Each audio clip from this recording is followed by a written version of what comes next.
Bismillahirrahmanirrahim. Assalamualaikum warahmatullahi wabarakatuh. Waalaikumsalam warahmatullahi wabarakatuh. Bagaimana kabarnya? Alhamdulillah luar biasa. Luar biasa gitu ya. Walaupun mungkin apa ya? Banyak kegiatan, banyak hal yang memang harus dilakukan oleh kita. Ada kalanya memang ya tuntutan seperti itu yang memang harus kita laksanakan. Baik Ibu, di pendampingan individu yang kelima ini gitu ya, tema pendampingannya adalah rencana program yang berpihak pada pribumi. Tentunya di dalam fokus pendampingannya ada tiga. Yang pertama refleksi penerapan aksi nyata modul 3.1 yang sebelumnya. Terus yang kedua diskusi rancangan program yang berdampak pada murid. Dan yang ketiga diskusi perkembangan komunitas praktisi yang dijalankan di sekolah serta implementasi dari rencana di Lokakarya 3 untuk berbagi ke rekan sejawat. 3 fokus pendampingan tersebut yang akan menjadi batas atau pagar gitu. Kita tidak terlalu jauh di dalam pembicaraan kita hari ini. Untuk yang awal mungkin Ibu, apa saja yang sudah berjalan selama 10 bulan terakhir gitu dalam pembelajaran daring? Luar biasa ya, kayak di modul terakhir berarti ya 1 bulan aja tuh sudah masuk modul 3. Antara semangat tapi apa ya, kayak udah lelah gitu. Sebenarnya semangat tapi mungkin karena kondisi saya juga ternyata hamil dan lain sebagainya ya Pak ya, dan itu mempengaruhi mungkin keadaan saya dan lain sebagainya. Kalau semangat cuma mungkin tadi poinnya itu jadi cepat lelah dan juga ngantuk, apalagi kan di sekolah ini luar biasa sampai sore.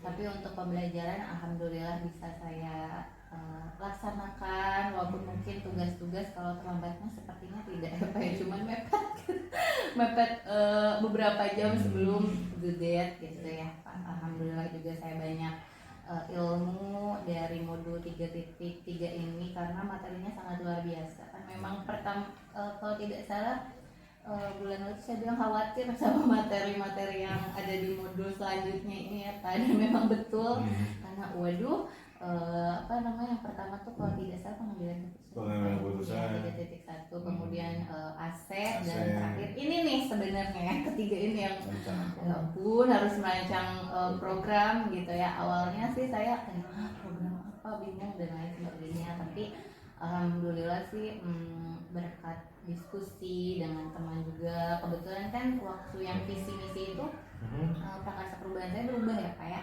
karena melihat ternyata visi saya itu terbaru kan, karena saya nggak tahu karena kita sekolah Adiwiyata ternyata ada pasti dan berbudaya lingkungan. Jadi saya sih pada saat itu mengubah prakarsa perubahan saya untuk menciptakan atau mewujudkan si visi itu yang berbudaya lingkungan tersebut, karena memang berhubungan juga dengan program Adiwiyata. Nah pada saat program ya akhirnya saya memikirkan apa ya yang berbudaya lingkungan, kemudian berdiskusi dengan rekan sejawat, pembina tim Adiwiyata, dan ternyata tanpa saya sadari juga saya tuh masuk ke pengurusannya Pak. Cuman memang aktifnya tuh waktu pada saat mau ada penilaian biasa lah Pak ya, kalau ada penilaian aktif gitu. Waktu itu memang saya juga merasakan keaktifan itu mungkin sebulan, tapi setelah itu karena sudah penilaiannya ya sudah gitu kan ya, saya kira udah nggak ada lagi kali gitu, ternyata masih berjalan Pak gitu gitu masih berjalan. Dan tadinya kan saya posisinya tuh kalau nggak salah bendahara, karena saya mau ganti deh pindah akhirnya saya penanggung jawab kebersihan Pak gitu. Jadi ada divisi kan ya, ada divisi kebersihan, air dan lain sebagainya, karena program saya juga memang ingin memfokuskan ke budaya positif, bersih dan lain sebagainya gitu. Jadi beruntung ya Pak ya, walaupun saya merasa apa tuh aku mah gitu, tapi saya punya rekan-rekan yang luar biasa yang bisa membantu saya. Makanya selalu merasakan kayak ini cocoknya mah teman aku ya jadi CGP itu, tapi ya mungkin jalannya harus saya dulu gitu ya.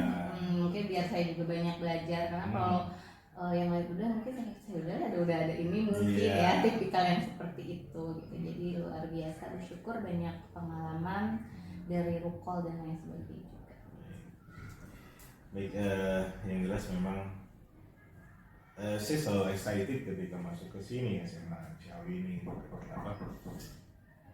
Karena di sini itu Kalau menurut saya luar biasa sih Mas Yawi itu, potensinya luar biasa. Kenapa saya katakan luar biasa? Di sini banyak motor-motor penggerak yang masih muda, itu yang luar biasanya. Dan tidak hanya masih muda tapi punya kreativitas yang tinggi dan didukung dengan kepala sekolah yang sangat luar biasa kalau saya katakan di sini. Dan sangat cocok dan pantas ketika di sekolah ini ya masuk ke dalam sekolah yang memang berbudaya lingkungan, dilihat seperti itu kan, seperti itu luar biasa ya. Yang jelas terkait dengan budaya positif, kebetulan ibu ada di dalamnya gitu kan, itu perencanaan pengembangan. Dan kemarin itu kan di UKOL itu sempat dibahas tentang masalah penerapan era atau gimana sendiri gitu ya. Pada dasarnya penerapan itu tidak hanya dilaksanakan di tingkatan SMK sebenarnya, itu bisa dilaksanakan dimanapun sebenarnya. Pada dasarnya seperti itu. Jadi ya mungkin bisa menjadi tambahan juga, karena itu ada berhubungan ujung-ujungnya itu adalah arah hubungan yang ke situ sama gitu kan. Nah, rencana tindak lanjut gitu dari pendampingan individu yang keempat yang kemarin terkait implementasi ikhlas, apakah sudah terrealisasi? Ini pembelajaran. Ya, Sejauh ini sih ya mencoba untuk terus menerapkannya di kelas ya Pak ya. Walaupun mungkin ya kan ukuran apakah sudah berhasil atau enggak saya juga bingung ya Pak ya. Mungkin ya saya melihat sih saya sudah berusaha semaksimal mungkin dan melihat respon anak juga, setidaknya sih saya melihat anak itu tidak kayak jenuh gitu. Ya, betul. Menurut saya itu udah sesuatu yang harus disyukuri gitu, terlepas dari terlepas dari anaknya ngerti nggak materi saya gitu ya, tapi dengan mereka mungkin aktif saja saya mah sudah sangat bersyukur gitu ya, dengan tadi menerapkan berbagai ice breaking gitu ya, games gitu. Saya juga kalau misalkan kadang-kadang saya suka nanya dulu sekarang makan. Kadang tadi benar kata Bu Nida, kita tuh takut krik-krik ya Pak ya pada saat ngasih ice breaking yang terlalu heboh, karena setiap kelas itu tipenya berbeda-beda. Ada yang apa sih gitu, males, mager gitu. Oh, mereka tuh capek duduk, tapi giliran diajak gerak mager gitu. Dan itu terbukti pada saat saya nanya, kita ice breaking ya, oke. Ice breakingnya mau gerak atau mau duduk aja? Duduk Pak, coba ada beberapa kelas yang milihnya tuh memang duduk, tapi memang kebanyakan mungkin gerak ya, karena mungkin bosan gitu. Dan saya kaget kalau misalkan menghadapi kelas yang waduh duduk gitu. Gimana kan? Ya udah akhirnya kita suka ngasih tebak-tebakan. Kayak waktu saya tuh ingatnya waktu di pesantren kilat gitu kan ya. Suka tebak-tebakan. Pertama tebak-tebakan dari saya. Nanti saya lempar. Ada yang punya tebak-tebakan enggak? Ada ke depan gitu. Nah, menurut saya untuk kelas-kelas yang mungkin tipikal yang malas gerak gitu ya Pak. Dan mungkin lebih senang berpikir kan, setiap orang yang berbeda-beda. Itu cukup efektif gitu. Jadi memang betul tadi seperti yang rekan saya sampaikan, kita tuh harus mengeksplor gitu. Karena memang kalau kita menerapkan di satu kelas, belum tentu kelas yang lain itu sama gitu. Jadi memang kita harus terus mengeksplor dan kayak mengetahui karakter anak ini tuh seperti apa gitu. Jadi saya biasa seperti itu, bertanya dulu sebelum memberikan. Jadi memberikan pilihan mau gerak atau ini. Kayak misalkan kemarin di kelas berapa gitu ya, itu gerak, mau yang pijit atau yang loncat kayak gitu. Jadi takutnya kan krik-krik Pak pas saya ngasih yang pijit, mereka kayak apa sih Bu gitu. Iya, akhirnya seperti itu. Jadi biar anak tuh bisa menerima gitu, dan apa yang saya berikan tuh sesuai dengan apa yang mereka inginkan, seperti itu. Kadang-kadang untuk beberapa kelas yang saya melihat waduh kayaknya nih agak kurang apa ya, kan suka ada kelas yang dikasih apa juga, ayo lah bugas daripada belajar gitu kan ya kan, lebih baik ice breaking daripada belajar gitu. Seperti itu. Terus dari penerapan apa ya, pembelajaran berdiferensiasinya juga, karena kebetulan saya kan lagi ada bikin tote bag ya Pak. Nah, untuk kerajinan, kenapa tote bag? Karena tadi mendukung visi sekolah kan yang berbudaya lingkungan, dengan harapan tote bag itu bisa digunakan untuk mengurangi plastik. Jadi kalau jajan mah tong dikit-dikit keresek lah gitu ya. Karena kebiasaan kita tuh memang Pak, beli satu barang aja aku kudu dikeresekan. Nah itu. Jangankan kitanya kayak penjaganya, misalkan kantinnya atau gimana sampai saat ini langsung otomatis kayak gitu. Jadi ingin membiasakan untuk pakai tote bag misalkan dan sebagainya. Pas nanti tote bagnya untuk keperluan lain, nah itu yang penting kita sudah mensounding dan berusaha ya. Nah saya juga pada saat membuat tote bag tuh seperti memberikan kebebasan untuk anak bereksplorasi sesuai dengan kemampuannya. Kemampuan itu baik memang dia tuh lebih sukanya apakah melukis, apakah dengan teknik eco-brick, apakah dengan memberikan hiasan yang dijahit di tote bagnya dan lain sebagainya. Itu saya bebaskan. Plus saya juga gini, kadang kan kalau karya itu terkesan uang ya, kan harus ngeluarin uang untuk membuat suatu karya itu, walaupun memang bisa memanfaatkan bahan-bahan yang ada. Nah makanya kenapa saya bebaskan juga karena selain kemampuan tadi anak secara keterampilan, kemampuan anak untuk mengeluarkan uangnya. Jadi saya tidak, kan kalau dulu kan zaman saya harus ini, jadi mungkin aja ada anak yang aduh nggak bisa beli cat gitu ya, akhirnya ya udah manfaatin aja rumah yang ada di lingkungan sekitar gratis gitu, ibarat kasarnya mah tinggal mulungan gitu ya, apa ya tinggal metik gitu. Itu jadi saya memberikan kesempatan anak untuk mengenal dirinya, tidak hanya kemampuan tadi keterampilannya tapi mungkin finansialnya juga gitu. Jadi tidak memaksakan seperti itu lah Pak ya. Itu sih standar lah. Ya yang jelas luar biasa gitu apa yang sudah Ibu lakukan pada dasarnya ya. Tadi di awal juga saya sampaikan bahwasanya saya excited dengan sini itu ya, kadang-kadang apa ya banyak hal yang memang kreatif sih ya. Jadi benar kreatif dan memang harusnya seperti itu. Dunia pendidikan harusnya seperti itu. Jadi si anak itu ya nggak jenuh pada dasarnya. Dan betul tadi kita kalau pengalaman saya gitu kan di dalam kelas itu kan misalkan 4 kelas, dari kelas 1 sampai ke kelas yang keempat itu kan itu semuanya pasti beda. Kadang-kadang kita harus punya plan A, B, C. Plan A untuk kelas ini, plan B untuk kelas ini, plan C untuk kelas ini, dan itu dengan pola-pola yang berbeda, nggak bisa disamaratakan. Yang ujung-ujungnya kalau kita menyamaratakan ya itu tadi klik-klik itu sendiri itu pasti terjadi. Ini luar biasa. Baik Ibu, ke penerapan aksi nyata gitu ya 3.1 gitu kan. Di penerapan aksi nyata 3.1 kan Ibu tidak ditugaskan untuk melaporkan implementasinya mulai atas, tapi Ibu hanya mendiskusikan pengalamannya saja dan merefleksikan dari aksi nyata tersebut bersama dengan saya gitu kan pada saat pendampingan sekarang gitu ya. Nah, berdasarkan hasil pemetaan yang Ibu lakukan, bagaimana hal tersebut mempengaruhi proses pengambilan keputusan yang Ibu lakukan? Oke, baik. Mungkin kalau dilihat dari yang sudah belajar kan dari modul ya Pak ya.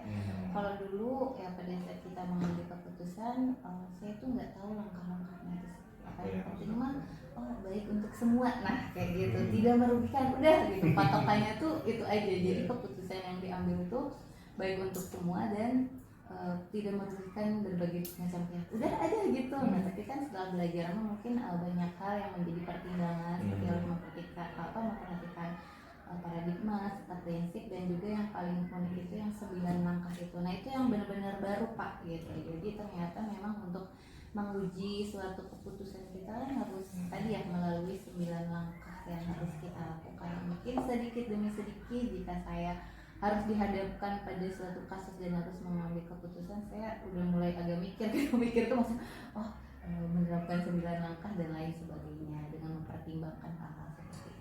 Jadi nggak cuma hati aja Pak yang berbicara gitu ya, tapi ada teorinya gitu di Betul. Apa hal yang menurut Ibu masih perlu dikembangkan atau perlu dievaluasi oleh Ibu? Dari yang pengambilan banyak sih Pak ya sepertinya gitu. Dalam pengambilan keputusan itu kadang kayak saya kan wali kelas ya, mungkin keputusannya ya sekitar gitu di masalah siswa, terus kurang kehadiran dan lain sebagainya. Pada saat mengambil keputusan tuh kadang saya tuh kayak ini dari saya aja dulu gitu ya, dari wali kelasnya, padahal ternyata kan kita harus berkoordinasi, berkolaborasi dengan pihak-pihak yang memang apa ya ibaratnya kepentingannya sama gitu ya. Seperti kemarin anak saya saya bolos itu beberapa puluh hari ya Pak ya. Pertamanya memang saya dulu yang mencoba menyelesaikan, tapi saya merasa di pembelajaran kan nggak bisa ya, keputusan itu hanya kita yang mengambil. Ya, akhirnya saya mencoba untuk berkoordinasi, berkolaborasi itu sih kayak kadang kita tuh kayak kita juga bisa nyelesain sendiri gitu. Sadar perlu adanya kolaborasi dan koordinasi dengan berbagai macam pihak, dan tadi perlu terus berlatih untuk bisa mengambil keputusan yang memang tepat gitu, tepat dan sesuai. Apa hal yang menurut Ibu mendukung keberhasilan dari keputusan yang diambil? Tadi kata saya kolaborasi. Gitu ya, terus komitmen gitu dalam mengambil keputusan tersebut, dan bagaimana keputusan yang kita ambil itu enggak tadi kita tuh komit dengan keputusan kita, komitmen bersama gitu, itu sih. Baik, pada dasarnya kan keputusan itu memang betul ada kalanya kita mungkin selalu masih menggunakan like and dislike, suka atau tidak suka. Padahal pada dasarnya kan keputusan itu ketika berada di dalam sebuah lembaga, tentunya kan banyak sektor, banyak faktor yang memang harus dipertimbangkan dan harus dibicarakan. Tidak hanya untuk dari sisi kita saja, gitu. Dari sisi yang lain kita harus berbicara. Ya, untuk kolaborasi tadi seperti yang disampaikan, dan komitmen bersama itu sangat penting sekali. Adakah pengalaman yang terjadi gitu, baik dalam waktu dekat ataupun sebelum mengikuti program PGP ini, yang mencerminkan dilema etika itu, baik itu terkait murid ataupun terkait rekan sejawat? Kalau kebanyakan mungkin murid dan yang terbaru sih kemarin banget yang tadi saya bilang itu masalah klasik sebenarnya dan selalu ada. Iya, ketidakhadiran. Jadi anak bahkan cuma ketidakhadiran Pak, ternyata anak itu berbohong sama saya gitu. Saya bercerita belum sama Bapak. Jadi anak itu tuh tidak hadir. Pertama itu sakit, karena kan kalau saya memang kalau misalkan sakitnya baru-baru saya itu cuma kayak sakit gitu, belum ada apa nih sakit. Tapi kan kita sebagai guru tahu ya Pak ya, sakit sama sakitnya kok aneh gitu. Nah saya mulai curiga, sakitnya aneh ya.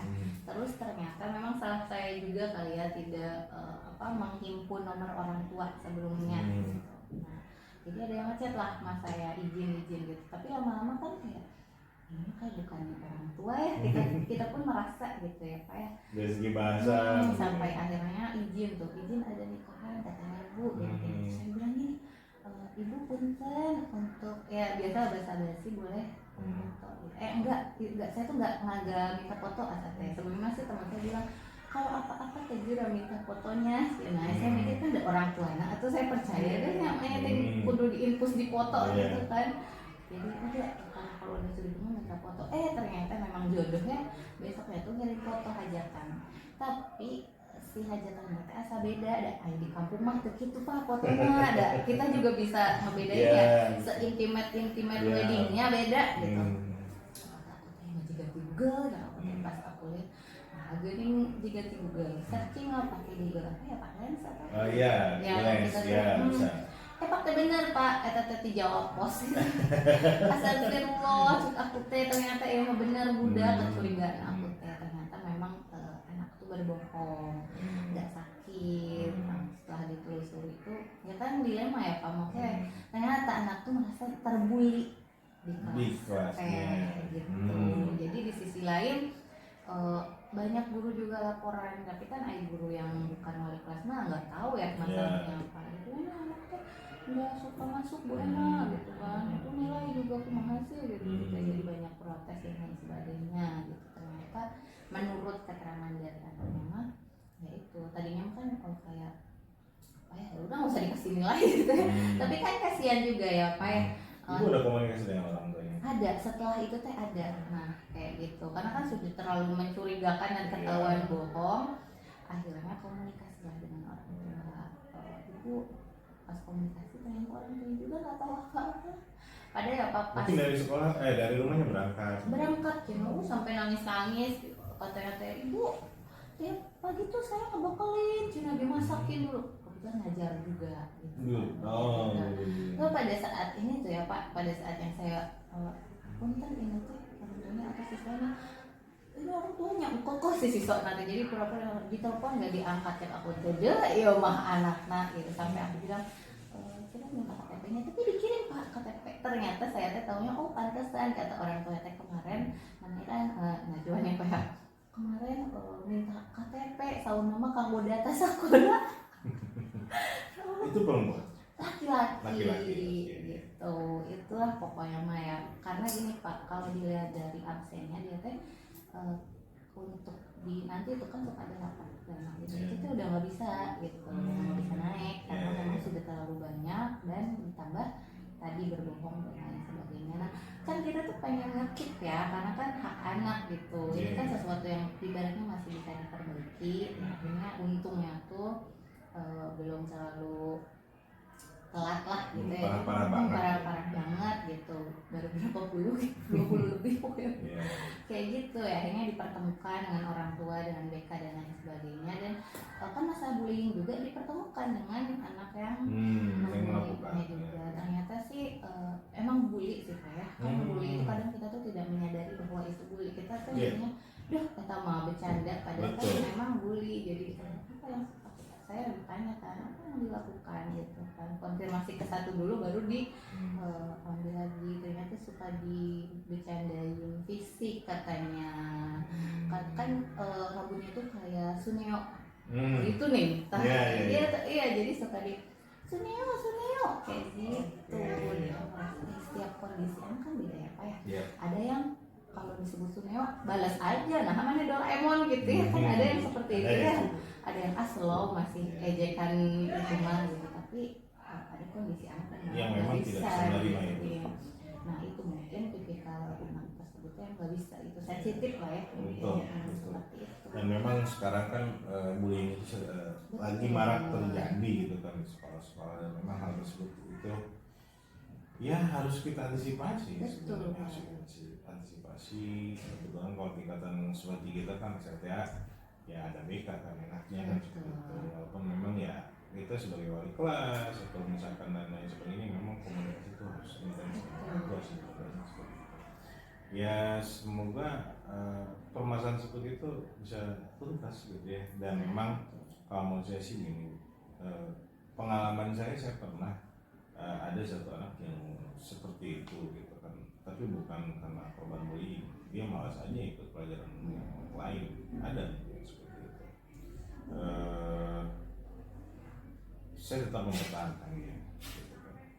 Alasannya apa? Ya, kita nggak pernah tahu anak kita akan jadi apa mereka akan jadi apa kedepannya kita nggak pernah tahu bukan dalam artian saya mendukung anak nggak sekolah bukan dia masuk Bu tapi kalau masuknya itu pas pelajaran saya aja favorit pas pelajaran saya aja misalkan jam pelajaran saya jam 9 dari jam 7 sampai jam 9 itu nggak ada. Ya. Tapi tiba-tiba pas saya masuk ada. Makanya ketika ada guru yang ngomong, Pak, si ini mah kayak gini nggak masuk. Makanya saya ada gitu kan nggak pernah nggak masuk sama sekali ya. Dan memang tipikal anaknya dia itu sukanya dengan praktik gitu kan. Dia nggak suka dengan teori. Dan apa yang terjadi sekarang gitu kan. Hampir-hampiran juga karena memang dengan aturan dia harus keluar gitu kan arah aturan sekolah seperti itu karena saya tidak masuk kata saya tuh gini dan saya tanggung jawab yang penting jangan dulu kasih kesempatan dulu gitu.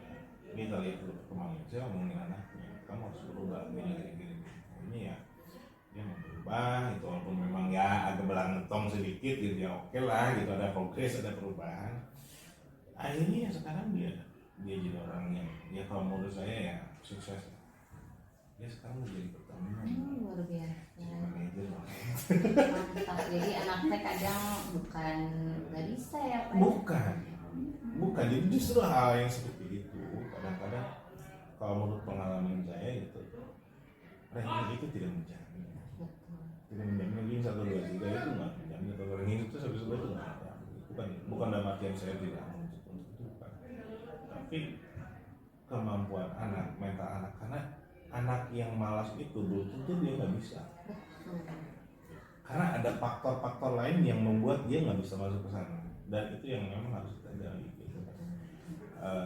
ya seperti di Kumar ini gitu kan, kurikulum Merdeka ini kalau masih ini cocok sekali. Jadi memberikan kita hanya menuntun anak gitu kan, si anak cocoknya di mana, sukanya di mana, oke udah gitu kan. Karena kita tidak bisa memaksa. Betul. Nah itu juga kejadian. Tapi saya mah jadi dulu ya beberapa tahun yang lalu, saya jadi guru yang belinya, jadi bukan yang meraihnya, kan belum belajar nih. Itu jadi anak tuh, aduh ya ampun, nggak pernah masuk tugas apa ya dan lain sebagainya. Saya kan posisinya bukan wali kelasnya, makanya saya bilang guru maba itu kadang nggak paham gitu, karena mungkin tidak terlalu dekat gitu, dan sifatnya tuh ya udah kayak formalitas aja masuk kelas. Ternyata kan udah kayak saya juga kan enak ya apa ya, maksudnya kayak nggak bisa lah kayak gini terus. Saya juga jadi hatinya tuh nggak apa ya, ke anaknya tuh jadi naon sih gitu. Ya udah saya konfirmasi lah ke wali kelasnya. Kalau sama ini kan cuma laporan tapi kayak nggak pengen tahu ya, mungkin nggak menggali nah sih si anak gitu. Ternyata anak itu kayak tidak mau ke Semanci sebenarnya. Jadi dia itu SMP-nya tuh di Cirebon, SMP main bola, emang hebat banget Pak main bolanya. Mungkin orang tuanya memaksakan ke sini, anaknya tidak nyaman, bukan ibaratnya bukan potensinya di situ. Sekarang memang sekolah bola biasanya, akhirnya tuh dijenuh sama anaknya tuh tipikal yang harus diraih.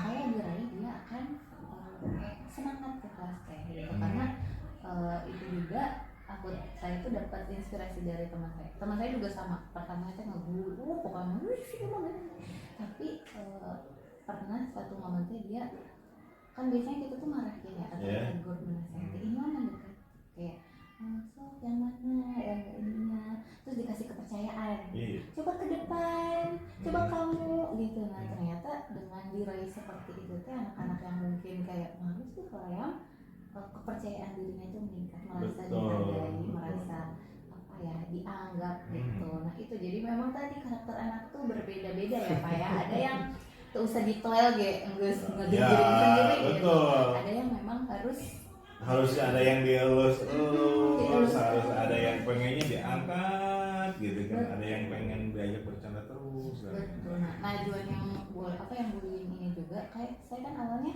masa sih cuma bullying gitu ya, walaupun memang ya tadi setiap orang itu berbeda-beda. Saya konfirmasi lagi ke orang tuanya, ibu kalau misalkan Najwan teh pas bolos gitu ya sama siapa? Ternyata sama anak-anak SMK. Tuh saya konfirmasi, itu memang orang tua juga curhat terus siapa ya, ibu saya mau pusing gimana ya Najwan gitu. Saya bilang ibu coba ngobrol hati ya, saya juga berusaha, tapi kan kadang anak teh terbukanya ke siapa nggak tahu ya, apakah ke guru atau ke anak. Jadi anaknya jangan dimarahin terus sebenarnya gitu, mau seperti aja ngobrol. Barangkali ternyata Najwan teh ada sesuatu yang dipendam gitu kan. Terus aku nanya, ibu Najwan pernah bilang nggak pengen lanjut sekolah kemana sebelumnya? Ternyata ke SMK pas kita roasting teh Pak. Najwan teh hoyongna ke SMK. Aku konfirmasi ke anaknya besoknya, saya panggil Najwan gimana sekolahnya gitu. Dia sudah sekolah tapi tugas-tugas anggar Pak, tidak terpenuhi karena guru yang lain tuh laporan lagi. Sudah sekolah lagi. Emang saya pantau terus tiap hari itu mah. Kalau saya tanya Najwan betah di Semanci, betah gitu kan. Najwan sebelumnya kesini teh dasar orang tua atau Najwan sendiri orang tua? Najwan pengen kemana? Ke SMK. Kalau kita suruh ke SMK kan tuh mungkin ya Pak ya, karena orang tua juga pengen di sini dan kayak udah kepala. Akhirnya gitu kita ngasih apa ya, untuk membesarkan hatinya sama aja SMK atau SMA gitu. Karena SMK tuh ternyata temennya banyak yang di sana. Jadi kayak gengnya tuh ada di sana semua. Aku bilang memang SMA juga bagus gitu. Jadi lah kalau misalkan ada kesulitan mah bilang aja ke ibu ya. Hanya gitu seperti biasa kalau misalkan menemukan anak yang seperti itu tugas dan lainnya kosong ya bareng, karena gini Pak, tidak semua anak itu kalau misalkan kita bilang nah sok ayeuna mah ka ibu emangnya sok enggal taroskeun gitu ulangan. Kadang anak dikitan iya bumbun teu eta teh teu ka ibu emang, jadi harus kayak yuk sama ibu yuk ibu temenin. Nah harus gitu. Kadang-kadang ada anak yang seperti itu. Memang zaman sekarang itu luar biasa ya kalau menurut saya gitu, dan anak-anak itu tadi seperti yang disampaikan oleh ibu juga gitu kan, apa namanya, bahwasanya memang pembelajaran si anak itu kadang-kadang kurang terjadi, terus tidak berani mengungkapkan pendapat, tidak berani berbicara untuk di depan. Berani hal yang seperti itu yang memang harus kita tingkatkan pada dasarnya. Ya mau nggak mau kita harus super ekstra.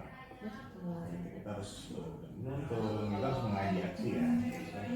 Jadi saya tuh makin sadar kok tugas guru berat ya. Oh berat sekali. Sebelum terjun ke guru tuh kayak guru mah ya udah cuma ngajar doang. Dan kan mindset di masyarakat juga gitu. Nah gitu ya, enak lah guru mah cuma ngajar. Guru cuma ngajar, datang pagi, pulang ibu tuh pada sama Gusti. Tugasnya luar biasa, tanggung jawab. Yang jelas ya kalau menurut orang lain yang kita pasti dilaksanakan enak terus. Nah, selanjutnya itu apa yang menurut ibu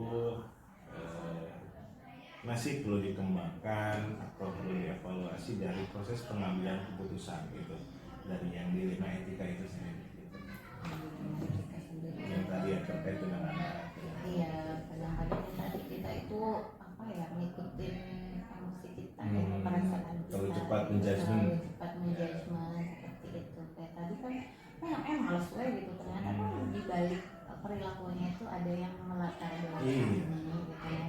Kadang kalau melihat yang satu gitu, kita tuh cepat menjudgment dulu gitu tanpa menggali keadaan yang bermasalah. Faktor-faktornya seperti apa? Itu sih. Jadi harus lebih berarti untuk coba deh itu judgementnya dihilangkan dulu. Jangan kayak mengambil keputusan. Kita aja kalau melihat orang-orang sekitar ini si eta mah gitu, harus ngejudgement duluan, padahal mungkin ada sesuatu hal yang terjadi. Tiba-tiba murung, mau apa sih mukanya ya kayaknya belum hutang, padahal kan belum tentu ya. Gitu. Kita nggak pernah tahu yang dirasakan orang lain. Betul. Baik ibu, selanjutnya untuk rancangan program yang berdampak kepada murid ya. Apakah ibu sudah membuat rancangan program yang berdampak pada murid? Sudah tuh, cuma mungkin belum ini ya Pak, belum menjalankannya. Rencana sudah, karena kan berkenaan dengan tugas dekonis juga ya, harus merancang. Saya sudah merancang seperti tadi yang sudah disampaikan, itu berkenaan dengan program pendidikan. Nah, pada saat saya diskusi ini program apa nih yang mau kita canangkan, sebenarnya banyak kan apa ya, karena kan banyak divisinya. Tadi saya ada kebersihan tanaman, terus ada air, energi dan lain sebagainya gitu. Tapi yang baru ibaratnya apa ya, kebayang-bayang gitu ya, itu kebersihannya. Tadi saya bilang kelas gitu ya, kelas itu kan kalau di kita suka ada lomba kebersihan. Kebetulan kalau program yang baru banget itu saya tuh bingung ya kayak, jadi mungkin saya tuh mengembangkan aja program yang sudah ada. Iya, jadi mengembangkan program yang sudah ada, lomba kelas gitu ya Pak ya. Nah kalau sama ini tuh mindsetnya kan lomba terbersih. Lomba terbersih, tapi saya juga pernah tuh jadi lomba terkotor. Saya tuh mikir, terkotor dan aku mah nggak terkotor, aku bilang gitu ya, nggak, aku mau bersih gitu. Ternyata kan selain unsur bersih dalam arti tidak ada sampah dan lain sebagainya, unsur lainnya juga diperhatikan. Kayak kalau saya tuh waktu itu diskusi sama pemimpinnya, kalau bisa tuh jangan terbersih deh, yang kita nilai itu bukan bersihnya doang gitu ya, indahnya atau kan sampai ke ada berapa, ada ininya atau enggak, kelengkapan gitu nya, terus asrinya juga ternyata nyaman dan lain sebagainya, ada tanaman hijau atau tidak. Nah itu tuh yang baru yang sudah diprogramin, karena saya nanya sebenarnya aspek yang akan dinilainya apa. Nah kebetulan waktu itu juga saya diskusinya sama siswa, perwakilan kan harus gitu ya, harus siswa karena ngobrol sama tim adiwiyatanya yang versi siswanya, kan ada kita pengajarnya, siswa ibunya ya, kayak gitu. Kayaknya yang ngobrol sebenarnya ada aja program yang mau berjalan ibu untuk kebersihan kelas gitu. Saya tanya itu tuh apa yang ingin kita lihat gitu ya, dia bilang bersihnya gininya, akhirnya saya udah bikin program aja, disederhanakan lah istilahnya, karena untuk penilaiannya juga ya Pak ada 30 poin itu teh untuk kebersihannya aja, belum yang lain. Terus karena saya pernah jadi jurinya dan karena kebanyakan akhirnya nah itu tidak objektif Pak, akhirnya asal checklist gitu di kelas pertama, kedua, ketiga masih semangat, wah masih gitu, udah kesananya mah kalau cuma 3-4 kelas oke. capek kan ada berapa kelas gitu ya gitu, akhirnya ya disederhanakan. Dan untuk programnya sendiri karena tadi kan pengennya tuh yang bersih, saya tanyakan apa aja bersih, terus sehat, karena kan sekolah sehat Pak di Data, hingga sama asri nah gitu ya. Udah saya udah programnya kita kasih nama aja Senasi Berseri gitu. Jadi berseri itu bersih, sehat, indah dan asri gitu. Jadi sesuai dengan tadi konsep yang diinginkan oleh tim Maduyata, apa yang pengen kita lihatnya atau kajinya atau nilainya seperti itu. Sebenarnya banyak ya Pak ya, karena Adiwiyata ini kan programnya banyak tapi belum berjalan. Nah, saya juga kan kebetulan dikasih tanggung jawabnya kebersihan, tapi tetap saya juga seperti memberikan ide-ide lain kayak sampah gitu ya Pak ya, kan ya standar ya kayak bank sampah. Cuma selama ini tuh saya tanya, teh kalau misalkan bank sampah kan yang kita ambil itu suka botol untuk dimanfaatkan pabrik gitu itu kalau selama ini ibu lihat mah kemarin tindakan kemudian stop dulu ya Pak ya, pas mau penilaian kalian ya yang ngambil gitu, biasanya kayak mulungan gitu ya, jadi diambil gitu kan, iya Bu kalian yang milih, iya Bu, kenapa siswanya yang apa ya memilih dari siswanya gitu, bukan kita sebagai apa namanya tuh penanggung jawabnya. Jadi kita mah cuma mengkoordinir gitu ya, sama mengambil, karena selama ini siswa blus kita yang pemilihan gitu, si anak yang penanggung jawabnya gitu ya. Saya bilang nanti mah siswanya, jadi dari kelas itu sudah belajar untuk mengelola sendiri, memisahkan sendiri, nanti tinggal di ibaratnya mungkin disetor atau misalkan dipisahin. Walaupun sudah ada anorganik dan lain sebagainya, tapi kalau ya kata dihapuskan gitu semuanya, jadi semuanya dimasukkan.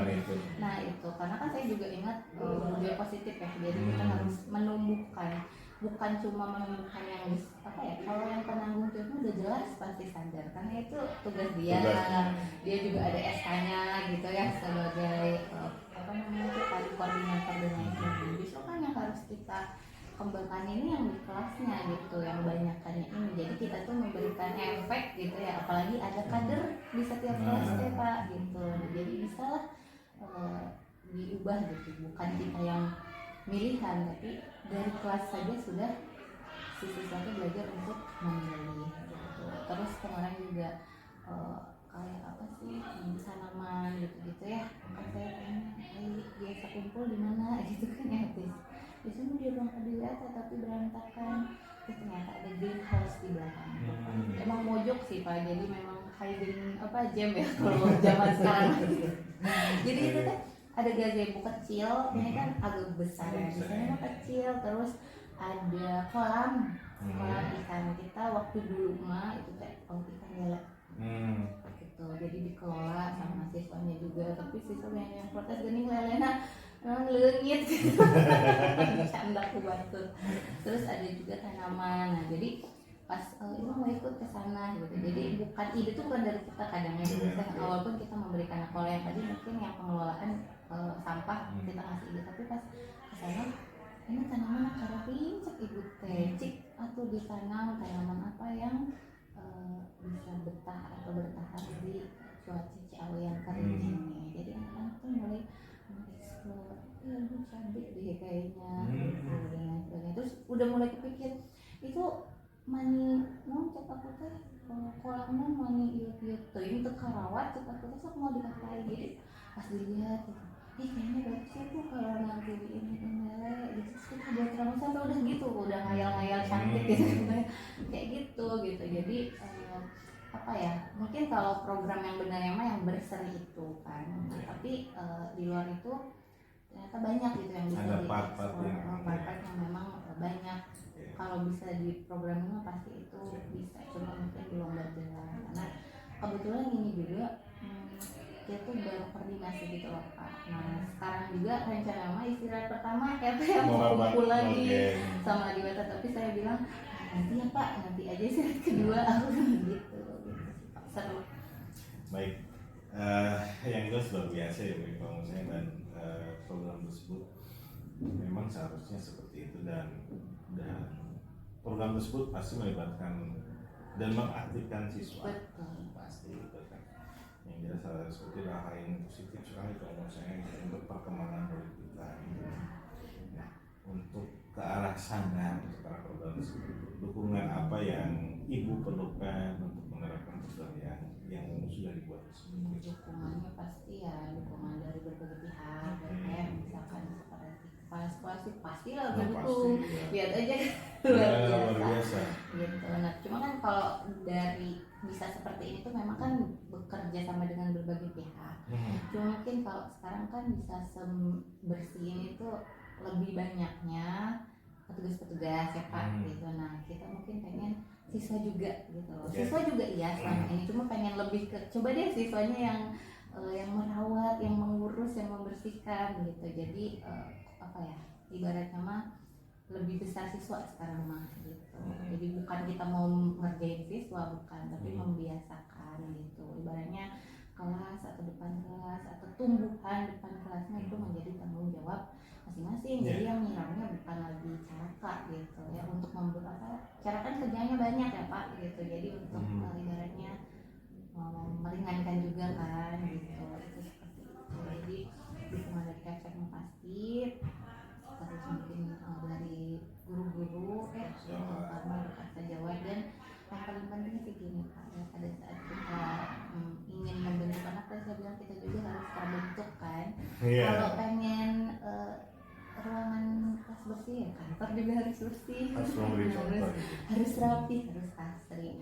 Kalau ingin anak bisa memilah-milih sampah, berarti kita juga sebagai guru harus memilah-milih sampah gitu sih. Jadi PR-nya mungkin nanti juga saya komunikasikan dengan Pak Ican, aku pembina Adiweta. Jadi kita tuh bukan hanya siswanya aja yang harus di apa namanya, ya mereka yang harus melakukan, sedangkan gurunya enggak gitu kan. Si gurunya juga harus diberikan pemahaman yang sama. Jadi biar berjalannya tuh beriringan Pak.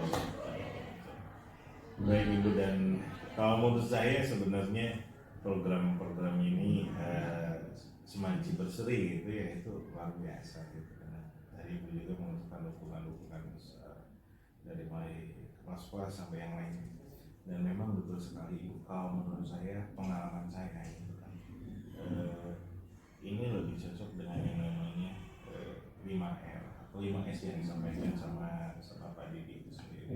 Jadi di dalam budaya kerja itu sendiri sebenarnya kan bukan hanya ke arah pemilahan barang yang masih layak bagi sendiri, sebenarnya bukan ke arah sana ya, tapi lebih ke arah bagaimana caranya supaya menciptakan lingkungan yang nyaman, termasuk di dalam sistem kerja itu sendiri. Nah, langkah pertama kali yang harus dilakukan adalah penerapannya itu bukan langsung ke siswa, dari mulai kepala sekolah sampai guru. Dan saya kebetulan pada waktu itu punya cuma satu orang. Kenapa? Karena setiap bagian, setiap ruangan itu tanggung jawabnya sendiri. Contoh misalkan ruangan saya, yang nyapu saya sendiri, yang ngapain ya udah saya sendiri gitu kan. Kalau mau bersih mau kotor ya kita harus tanggung jawab. Itu langkah pertama yang dilakukan sebelum diterapkan terhadap siswa. Nah, ketika kepala sekolah melakukan hal yang seperti itu, ketika guru melakukan hal yang sama seperti itu, ketika tata usaha melakukan hal yang sama seperti itu, tanpa kita sadari, secara otomatis anak-anak pun akan melakukan hal yang sama. Karena yang namanya murid itu kan melihat apa yang dilakukan oleh guru. Iya betul. Seperti itu pada dasarnya, mereka mencontoh apa yang dilakukan oleh gurunya. Jadi kalau menurut saya, memang hal itu banyak sekali tantangannya, berat gitu kan. Tapi ya tidak salahnya kita mencoba.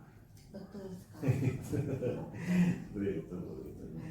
Kalau di kita caranya banyak Pak. Terus setiap ruangan itu memang sudah ada tanggung jawabnya.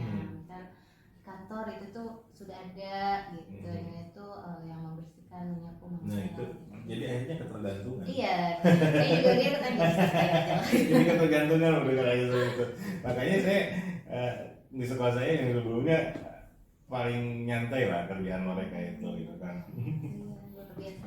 Kalau di sini sampai misalkan nih area sini Dibagi ada area, tanggung gitu jawabnya, ya. di sana areanya siapa? Nah kalau saya untuk area-area seperti itu sudah dilakukan oleh siswa. Luar biasa. Jadi blok-blok gitu kan. Kawasan ini sini, kawasan ini blok ini, kawasan ini.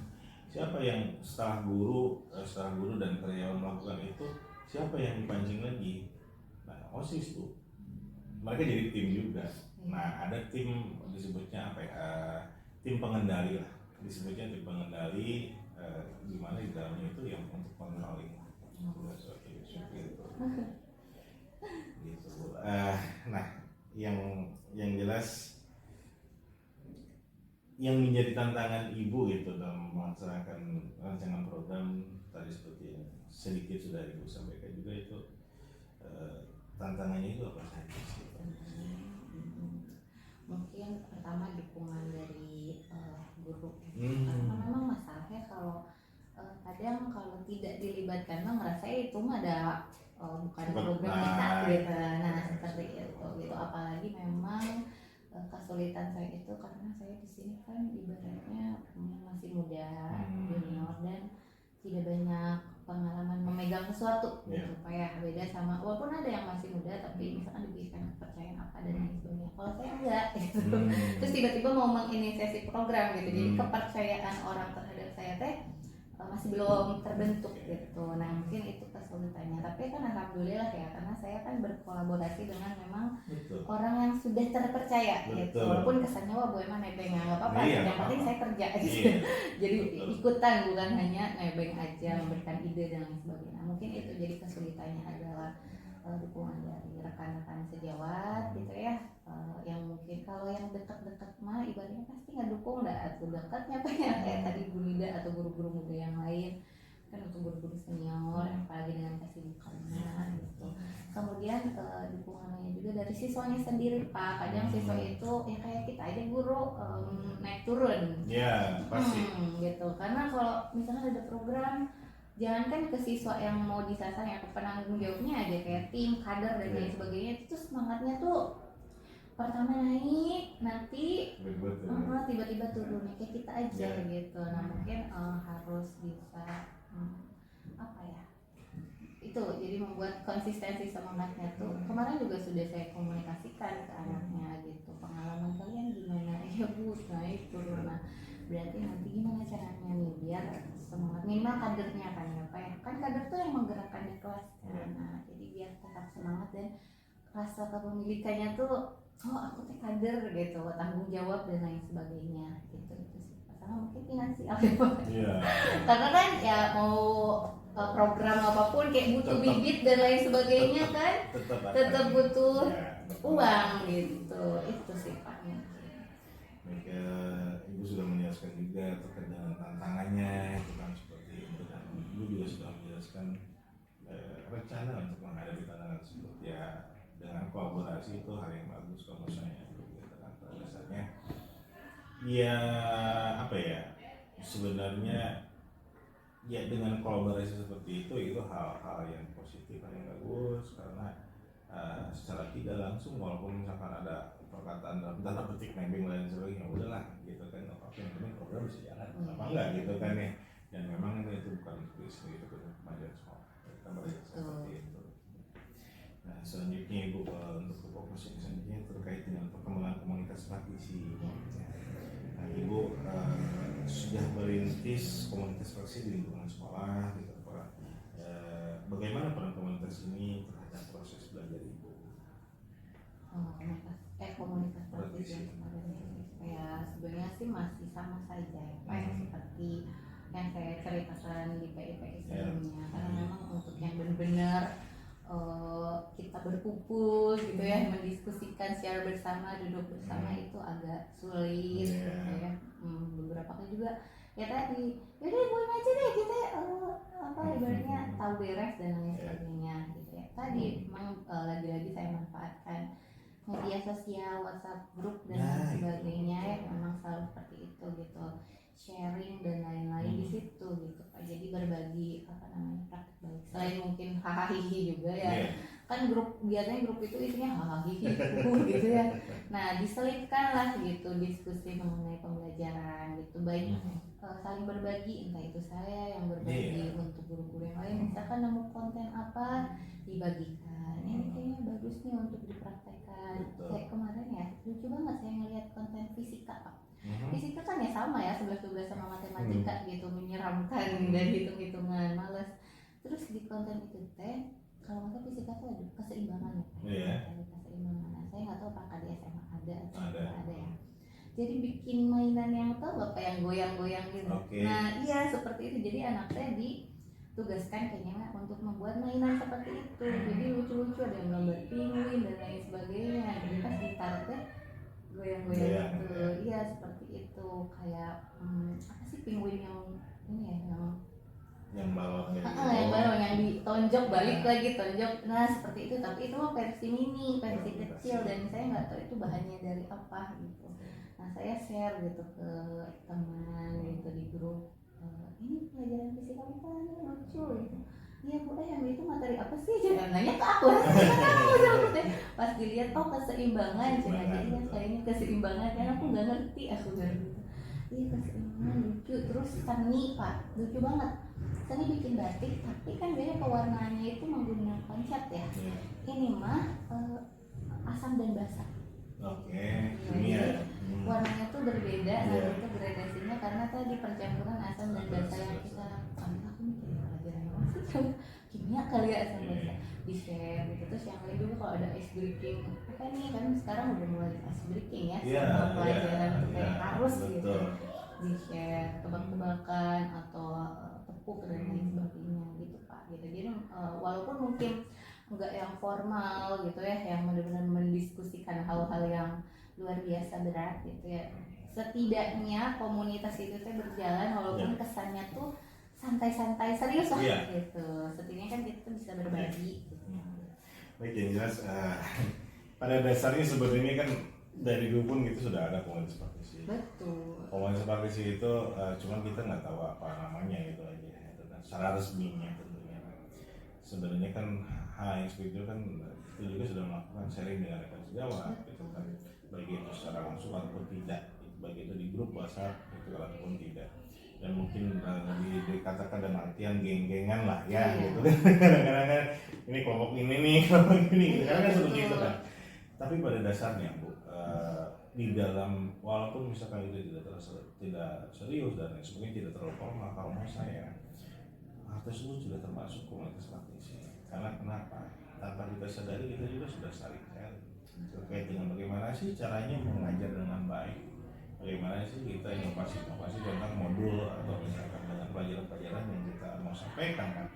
Hal yang seperti itu adalah hal yang diharapkan dari komunitas praktisi sebenarnya gitu kan. Nah justru kalau formal apalagi kan promosisi tidak terlalu asik ya kan, nggak gimana gitu kan, jadi apa sih gitu kan, nggak terlalu gitu ya. Ini luar biasa ya. Nah yang jelas dari komunitas praktisi tersebut gitu kan, tentunya ibu membutuhkan dukungan yang ibu perlukan untuk komunitas praktisi ibu agar bisa terus belajar bersama itu seperti apa? Dukungan ya tadi ya, dukungan dari kalau pastor pasti mendukung, cuma tidak bisa dibahas juga. Ini dari anggotanya sendiri gitu ya, semoga aja ini kan sebenarnya mah ramai tuh pertama karena mungkin saya CGP juga ya, jadi ada yang share yang mengingatkan karena terus karena emang kayak tuntutan zaman juga ya Pak ya gitu, karena saya merasa memang apa ya, vibes-nya tuh berbeda gitu setelah kita masuk IKM, walaupun banyak orang yang merasa namanya sih IKM gitu ya dan lain sebagainya, tapi kalau saya pribadi ya, nggak tahu kalau orang lain, melihat adanya perubahan gitu, khususnya di kita kalangan guru muda gitu ya, masih penuh semangat gitu ya. Kalau dulu mana atau ice breaking gitu ya, masuk gitu ke kelas aja, terus mungkin pembelajarannya juga terkesan monoton kayak gitu loh Pak ya. Kalau sekarang mah lebih apa ya, dinamis dinamis, atraktif, variatif gitu. Jadi saya melihat guru-guru juga berkembang lah istilahnya karena ada kurikulum mereka ini. Jadi saya tuh ngerasa memang mungkin kurikulum mereka ini terasa membingungkan atau gimana ya, tapi secara tidak disadari memberikan efek yang bagus gitu. Jadi kitanya tuh mungkin karena memang trennya tertuntut dan lain sebagainya luar biasa gitu Pak. Nah semoga saja semangat ini tuh tidak hanya tahun ini saja konsistensi mau kurikulumnya berubah atau tidak semangat itu teh ada gitu untuk terus berinovasi ke kelas teh emang agak riuh sih Pak. Saya juga ngerasain pas kurikulum merdeka harus nyiapin media dan lain sebagainya. Saya juga kan kebetulan sekarang kan harus bawa speaker tiap hari kalau misalkan dulu mah speakernya dicandak lamun saat-saat tertentu saja gitu. Sekarang kan banyak terus guru-guru juga bahkan pelajaran seni kemarin saya lihat anak-anak pada dandan di kelas gitu Pak, lucu banget. Jadi ada pelajaran nari tapi selain nari juga kan mau tampil praktek tampil. Jadi anak-anak tuh belajar make up juga kan. Kalau kita ngeliat dulu mah make up itu terkesan negatif ya. Ternyata kalau misalkan diterapkan di yang benar gitu mah terasa positif gitu karena kan tadi kalau misalkan tampil kan harus make up, jadi kita belajar make up kayak gitu di seni gitu. Jadi lucu dan anak juga, anak cewek-cewek apalagi ya kan suka banget make up. Kalau anak zaman sekarang mah itu tuh excited Pak. Pasti betul. Justru memang kalau menurut saya sih ya secara pribadi kurikulum merdeka ini lebih baik dibandingkan dengan kurikulum yang sebelumnya, entah itu KTSP 2006, entah itu dengan Kurtiwas sekalipun gitu kan. Kenapa saya sampaikan seperti itu? Di dalam kurikulum merdeka ini ya lebih banyak kebebasan dalam tanda petik gitu kan. Merdeka bukan dalam arti tidak belajar sama mereka, nah itu yang kadang-kadang salah persepsi. Terus yang kedua, ada kalanya mungkin guru itu masih merasa wah ini keteteran dengan ini dengan itu. Ingat bahwasanya ketika kita berpindah dari KTSP ke kurikulum 2013 pun kita repot di tahun awal. Tapi kan kalau sudah ada dalam untuk modal 1 tahun kita harus menyiapkan alat untuk 1 tahun pembelajaran kan. Ketika sudah mempunyai alatnya, tahun berikutnya ini besok gini, besok gini, tinggal jalan aja kan. Pada seperti itu. Dan di kurikulum merdeka ini memang betul sekali lebih berpusat tanpa kita sadari pun itu sudah lebih berpusat terhadap murid pola pembelajarannya gitu kan ya. Dan kalau menurut saya lebih atraktif dalam artian pembelajaran itu kan udah harus di kelas. Betul Pak, sekarang tuh pembelajaran terasa berwarna ya. Kalau dulu kan kayaknya gitu kan. Kalau sekarang saya lewat ke sini tepuk tangan, lewat ke sana rame-rame keliling. Kalau dulu kan sekolah itu kan kayak di kuburan, itu sepi banget gitu. Gitu ya, tapi kalau sekarang mah setiap kelas teh ayo suratnya gitu. Memang harus dibuat seperti itu, karena dengan cara seperti itu ya anak-anak tidak akan merasa tertekan di dalam belajar, di dalam menerima pelajaran. Kesalahan yang seperti itu ya seolah-olah saya yakin untuk di sini itu masih bisa terus dilakukan gitu kan. Bisa yang selanjutnya Ibu terkait dengan pasca observasi pembelajaran. Sebelumnya kan Ibu juga kan sudah ditugaskan kemudian di akhir P4 kemarin itu sudah ditugaskan untuk membimbing 1 orang rekan sejawat, di mana Ibu harus melihat RPP-nya dan harus merevisi ini juga kalau memang ada yang harus direvisi, termasuk ya Ibu juga melaksanakan percakapan atau diskusi pra-observasi terlebih dahulu dan observasi di kelas gitu kan. Saya sudah melihat videonya yang Ibu kirim gitu kan, saya sudah melihat teman kerjanya juga itu pada dasarnya yang sudah Ibu lakukan sudah baik gitu ya. Dan untuk hari ini Ibu nanti melaksanakan untuk dialog pasca observasi gitu ya. Harapan saya yang pertama Ibu nanti harus menyampaikan terkait dengan tujuan pembelajaran gitu ya, dan melakukan juga juga menemukan area pengembangan dan perbaikan diri yang akan dilakukan oleh rekan sejawat Ibu gitu ya. Dan harapannya adalah semuanya itu nanti dicatat di dalam percakapan, lembar kerja percakapan, pasca observasi, umpan balik dan refleksi diri coaching gitu kan ya. Itu modul ada di format 2.3, formatnya ada di sana semua. Dan selanjutnya juga terkait dengan rencana area pengembangan, tentunya kan Ibu dicatat di dalam bial tersebut gitu ya. Dan jangan lupa juga Ibu gitu ya, bahwasanya di dalam prinsip coaching itu sendiri kan ada 3 bagian, dari mulai kemitraan, dari mulai proses kreatif, dan memaksimalkan potensi coachingnya itu sendiri. Kriterianya yang pertama ya tentunya tujuannya itu ditetapkan terhadap rekan sejawat seperti apa. Dan yang paling penting adalah ketika coaching itu sendiri kita tidak menggurui ya, atau memberikan saran atau nasihat kepada rekan sejawat, atau misalkan kecuali misalkan pada satu materi saran atau berbagi pengalaman itu oke, tidak masalah. Nah, percakapan 2 arah, dan yang paling penting adalah percakapan tersebut itu lebih banyak di coachingnya, itu yang lebih banyak. Kita ada kalanya mungkin kita agak susah gitu kalau sudah terbiasa kita ngobrol gitu kan, pengen gini tuh gitu kan, dan memang hal yang seperti itu yang terus kita lakukan. Jadi di dalam proses coaching ini kita lebih baik untuk melakukan lebih banyak pendengar. Mungkin itu gitu Ibu. Pelaksananya mau di mana Ibu? Mau di sini atau di mana? Di sini aja Pak. Baik. Assalamualaikum warahmatullahi wabarakatuh. Waalaikumsalam warahmatullahi wabarakatuh. Bagaimana Bu Nida kabarnya? Alhamdulillah baik. Baik ya. Oke, Bu Nida, kebetulan kan hari ini kita sudah janjian ya untuk melakukan percakapan pasca observasi dari pembelajaran Bu Nida kemarin. Nah, mungkin nanti saya akan mengajukan beberapa pertanyaan berkenaan dengan kegiatan pembelajaran yang sudah kita lakukan kemarin ya, Bu ya. Oke. Baik, mungkin pertama-tama ini kan mungkin kali pertama saya mengobservasi Ibu ya. Betul sekali.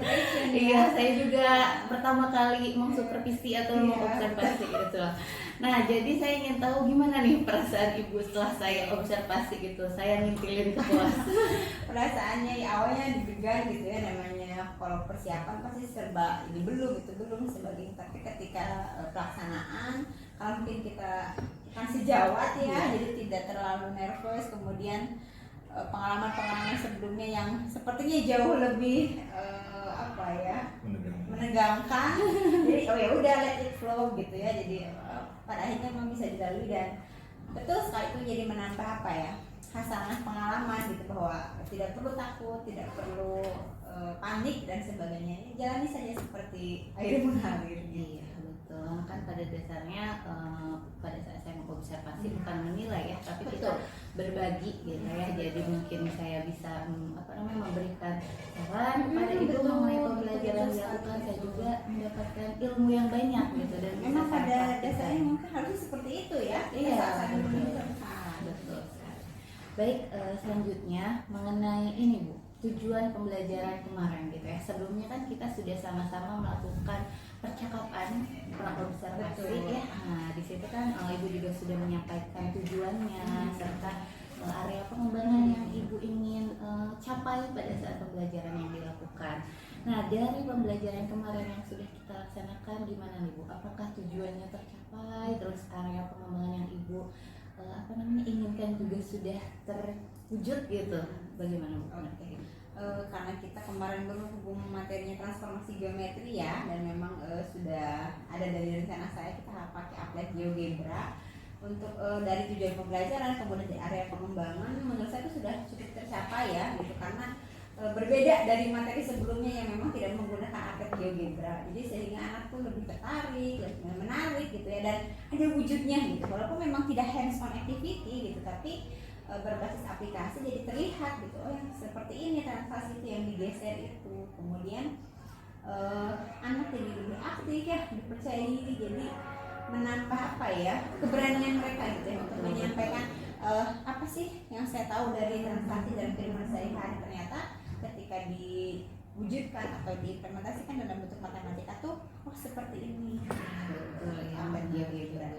Ya saya juga kemarin melihat gitu ya betapa antusiasnya para siswa. Kalau biasanya kan matematika itu identik dengan suasana yang tegang, menakutkan, ya Untuk materi-materi tertentu bisa kita ini ya. Iya betul. Inisiasi gitu. Tapi kemarin luar biasa respon dari siswa juga terlihat nyaman gitu Iya. bersama ibu.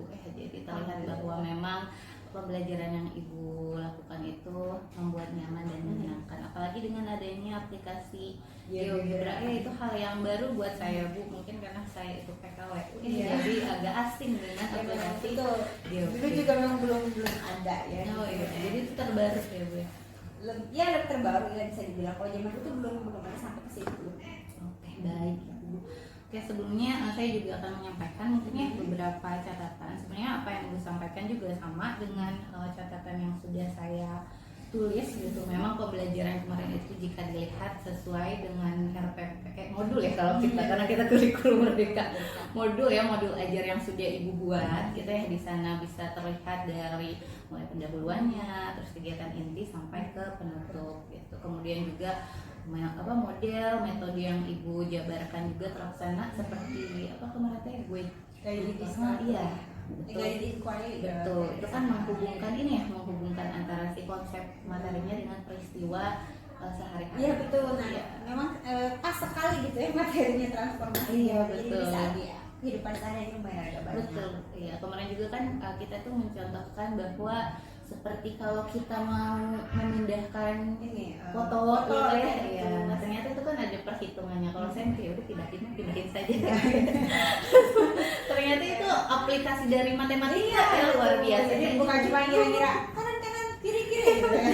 Saya baru tahu itu Oh, Bu, iya. karena kalau misalkan masang foto atau poster gitu ya saya gitu kanan kiri kayak gitu. Ternyata memang ada perhitungan matematika biar bisa lebih pas gitu ya. Itu sangat luar biasa karena ibu juga mencontohkannya secara detail dan langsung. Jadi anak-anak tuh benar-benar paham bahwa konsep translasi itu bisa memang dipraktikkan di kehidupan sehari-hari. Karena kalau saya lihat tuh kadang anak-anak tuh dia memang belajar matematika susah-susah dan cuma udah diterapkan gitu ya. Ternyata kan hal simple gitu ya yang tidak terasa Menggeser. betul gitu. Kemudian saya juga tertarik dengan ice breaking yang ibu berikan ya. Ya Allah itu sering di TikTok Bu. Iya, betul memang saya juga sering ini Bu, sering searching untuk ice breaking di TikTok dan dari pembelajaran ibu kemarin itu saya membawa mencontoh ice breaking itu tuh untuk diterapkan di kelas saya pada saat saya supervisi juga gitu dan memang seru ternyata Seru, iya, ya. betul. Iya, gitu. Memang harus ada apa ya?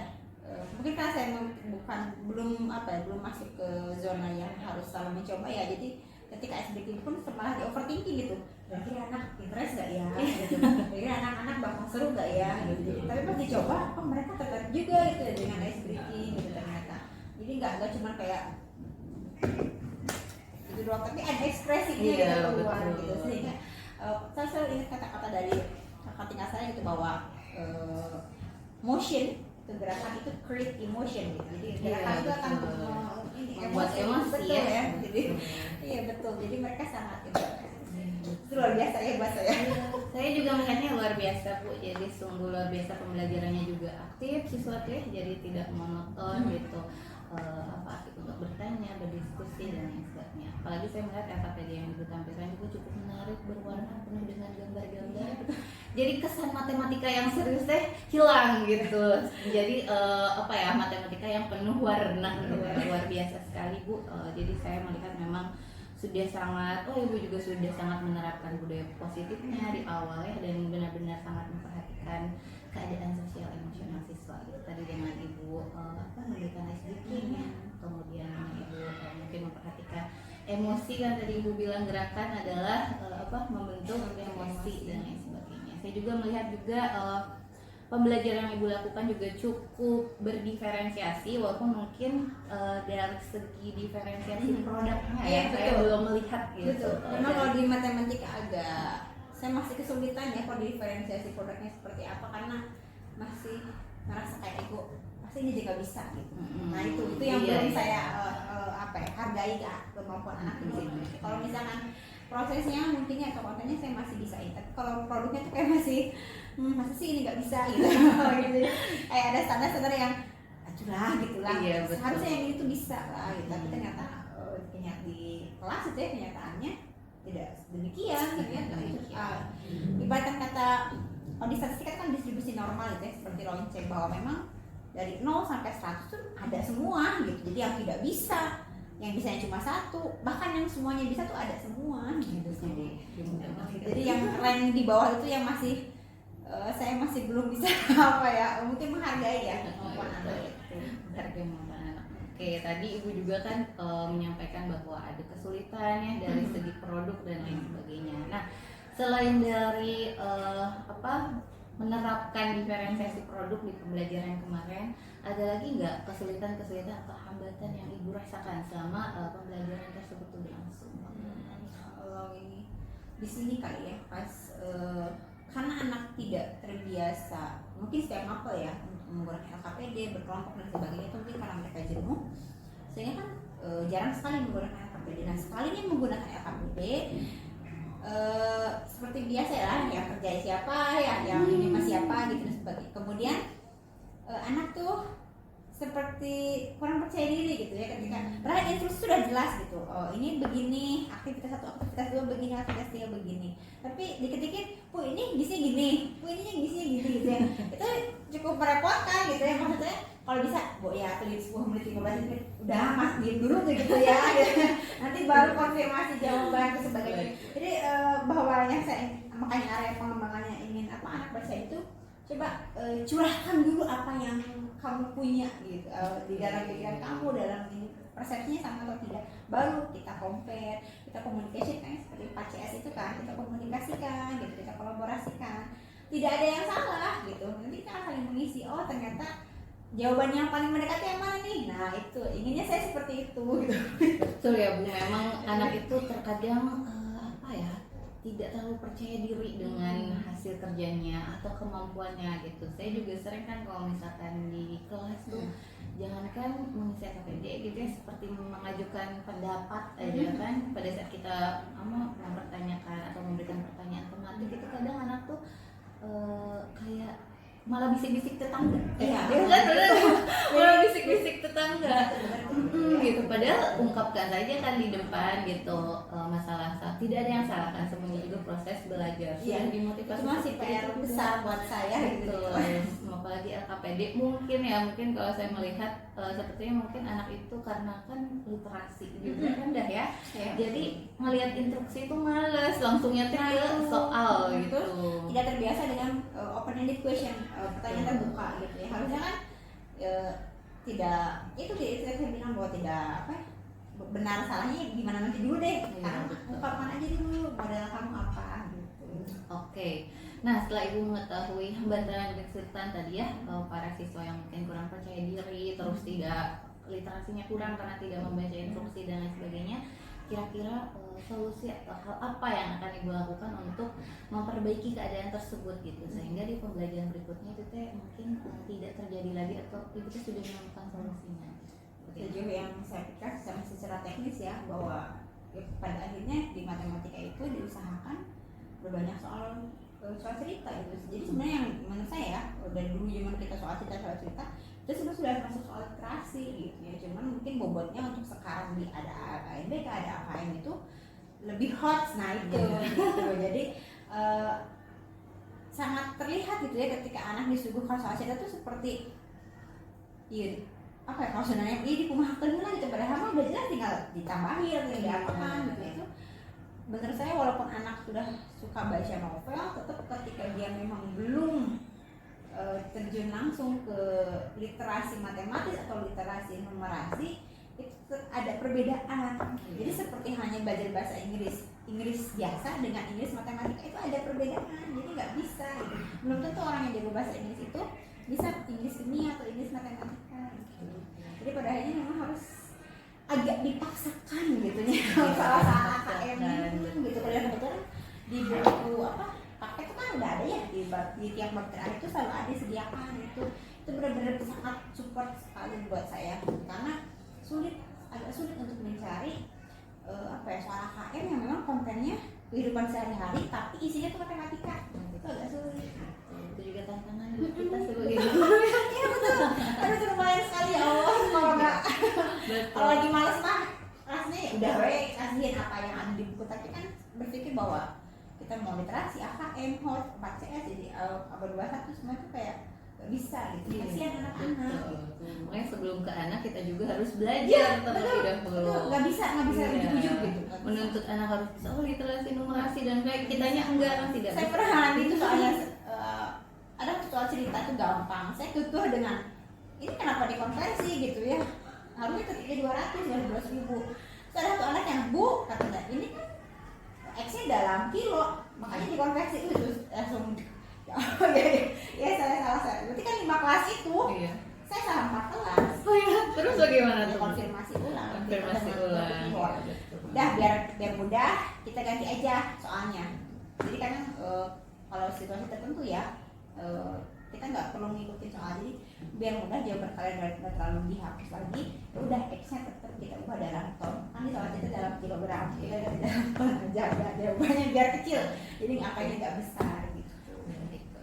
Luar biasa sekali ya Bu ya. Tadi berarti solusi dari Ibu tuh memberikan lebih banyak soal-soal cerita ya di pelajaran sekali pemahaman anak tuh. Betul, memang berbeda ya soal biasa dengan soal numerasi. Seperti yang kemarin aja kan kita bahas statistika tuh ada tersebar secara acak.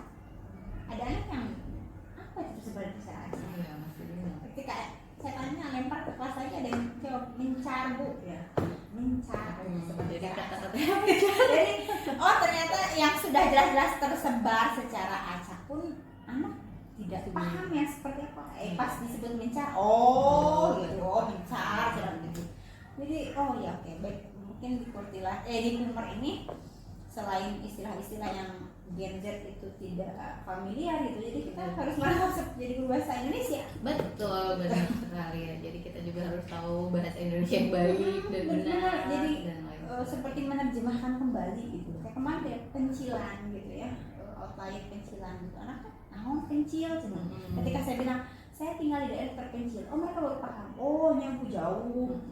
Berbeda dari yang lain gitu. Jadi harus berkreatif sih betulnya. Harus kreatif sekali. Memang sebagai guru kita tuh dituntut untuk kreatif ya, inovatif. Saat itu juga betul. Jadi nggak bisa dinanti-nanti. Nggak bisa itu pokoknya ya Allah luar biasa gitu ya tantangannya memang. Luar biasa memang gitu. Selain menunggu kembangan murid, kitanya juga harus bertumbuh ya. Iya betul, harus bertumbuh.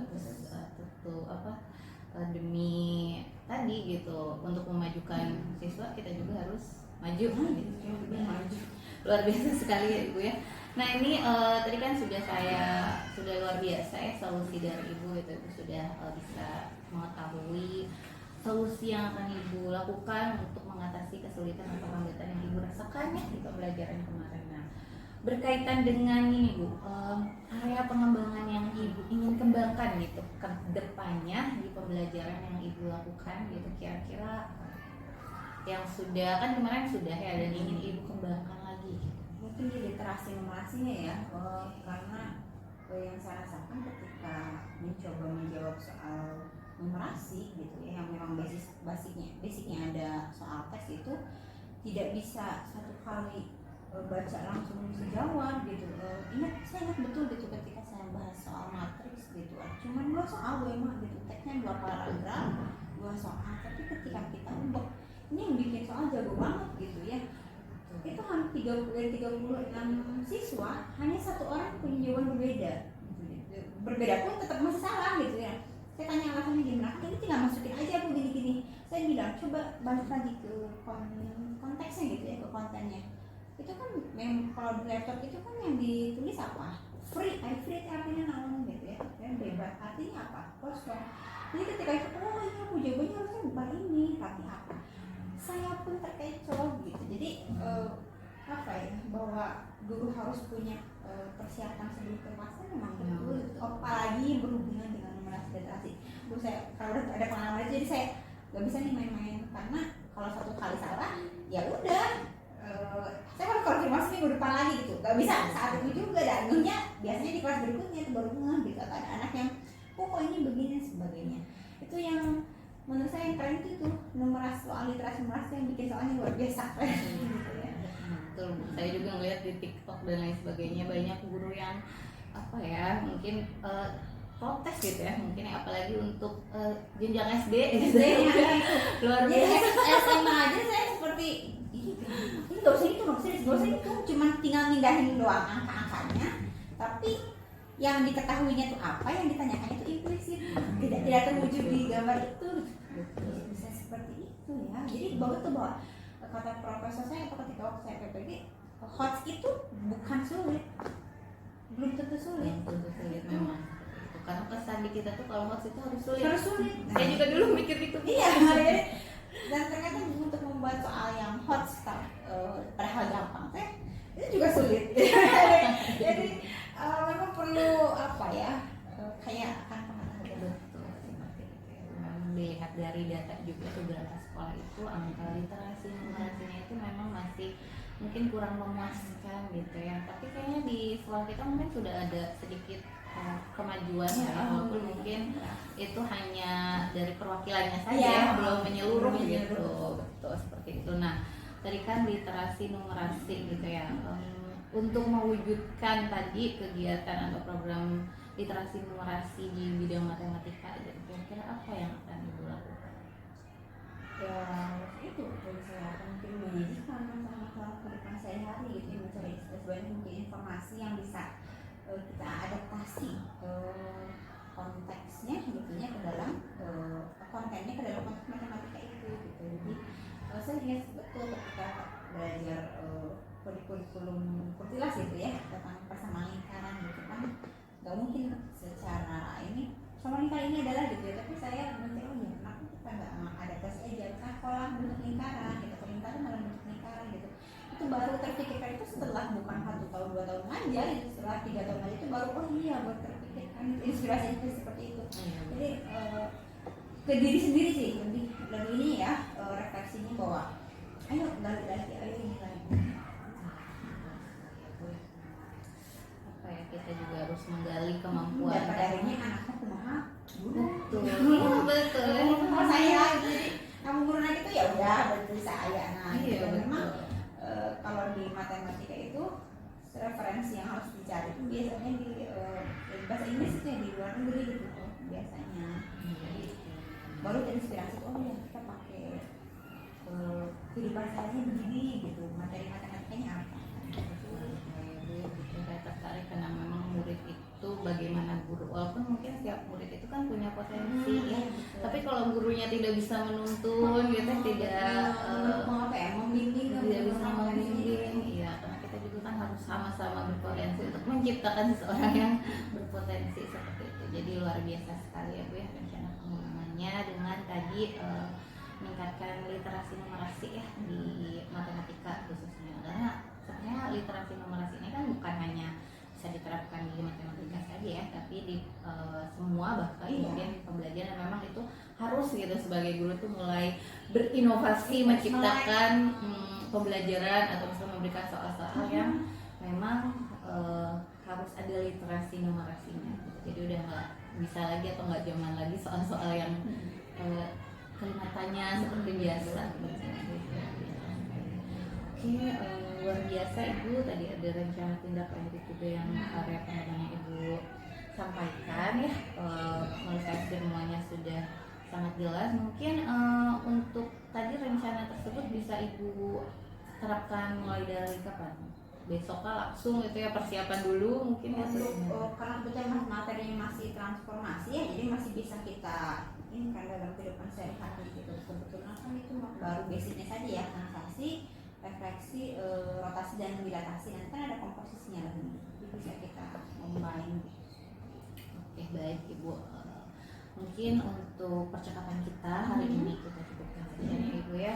Saya doakan mudah-mudahan semua rencana Ibu tadi ya, literasi juga mungkin Ibu bisa bekerja sama dengan berbagai pihak juga, karena ini kan bukan hanya matematika tapi kayaknya semua mapel harus bisa gitu ya, membimbing siswanya untuk tadi berliterasi secara menarik gitu. Mudah-mudahan Ibu diberikan kelancaran segera pembelajarannya juga menjadi lebih lancar lagi ke depannya, dan kita bisa sama-sama memajukan bangsa ya Bu, ya, menciptakan siswa-siswa yang luar biasa.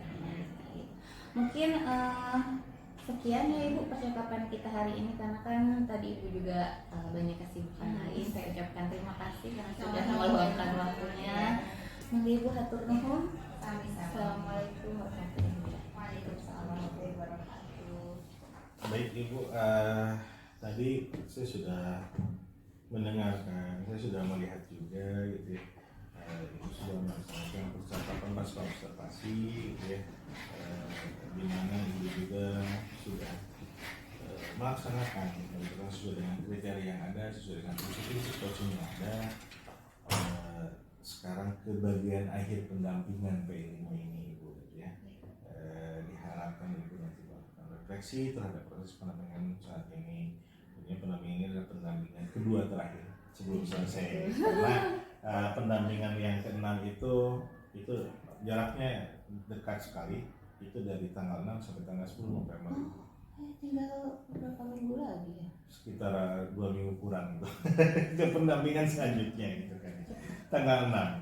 Dan jangan lupa juga tanggal 6 itu adalah due date untuk aksi nyata 2.3 yang video sekarang. yang itu pas yang sekarang Ibu lakukan dari pasca observasi dan lain sebagainya kan seperti itu.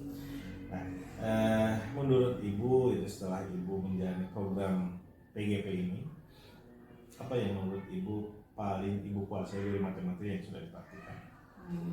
Dari modul 1 Semua ya. modul 3. Kalau misalkan yang dikuasai ya, kalau dikuasai banget makanya ya biasa-biasa aja. Cuma mungkin yang bisa saya pahami itu modul 1 sama modul 2 sih Pak ya. Nah itu modul-modul yang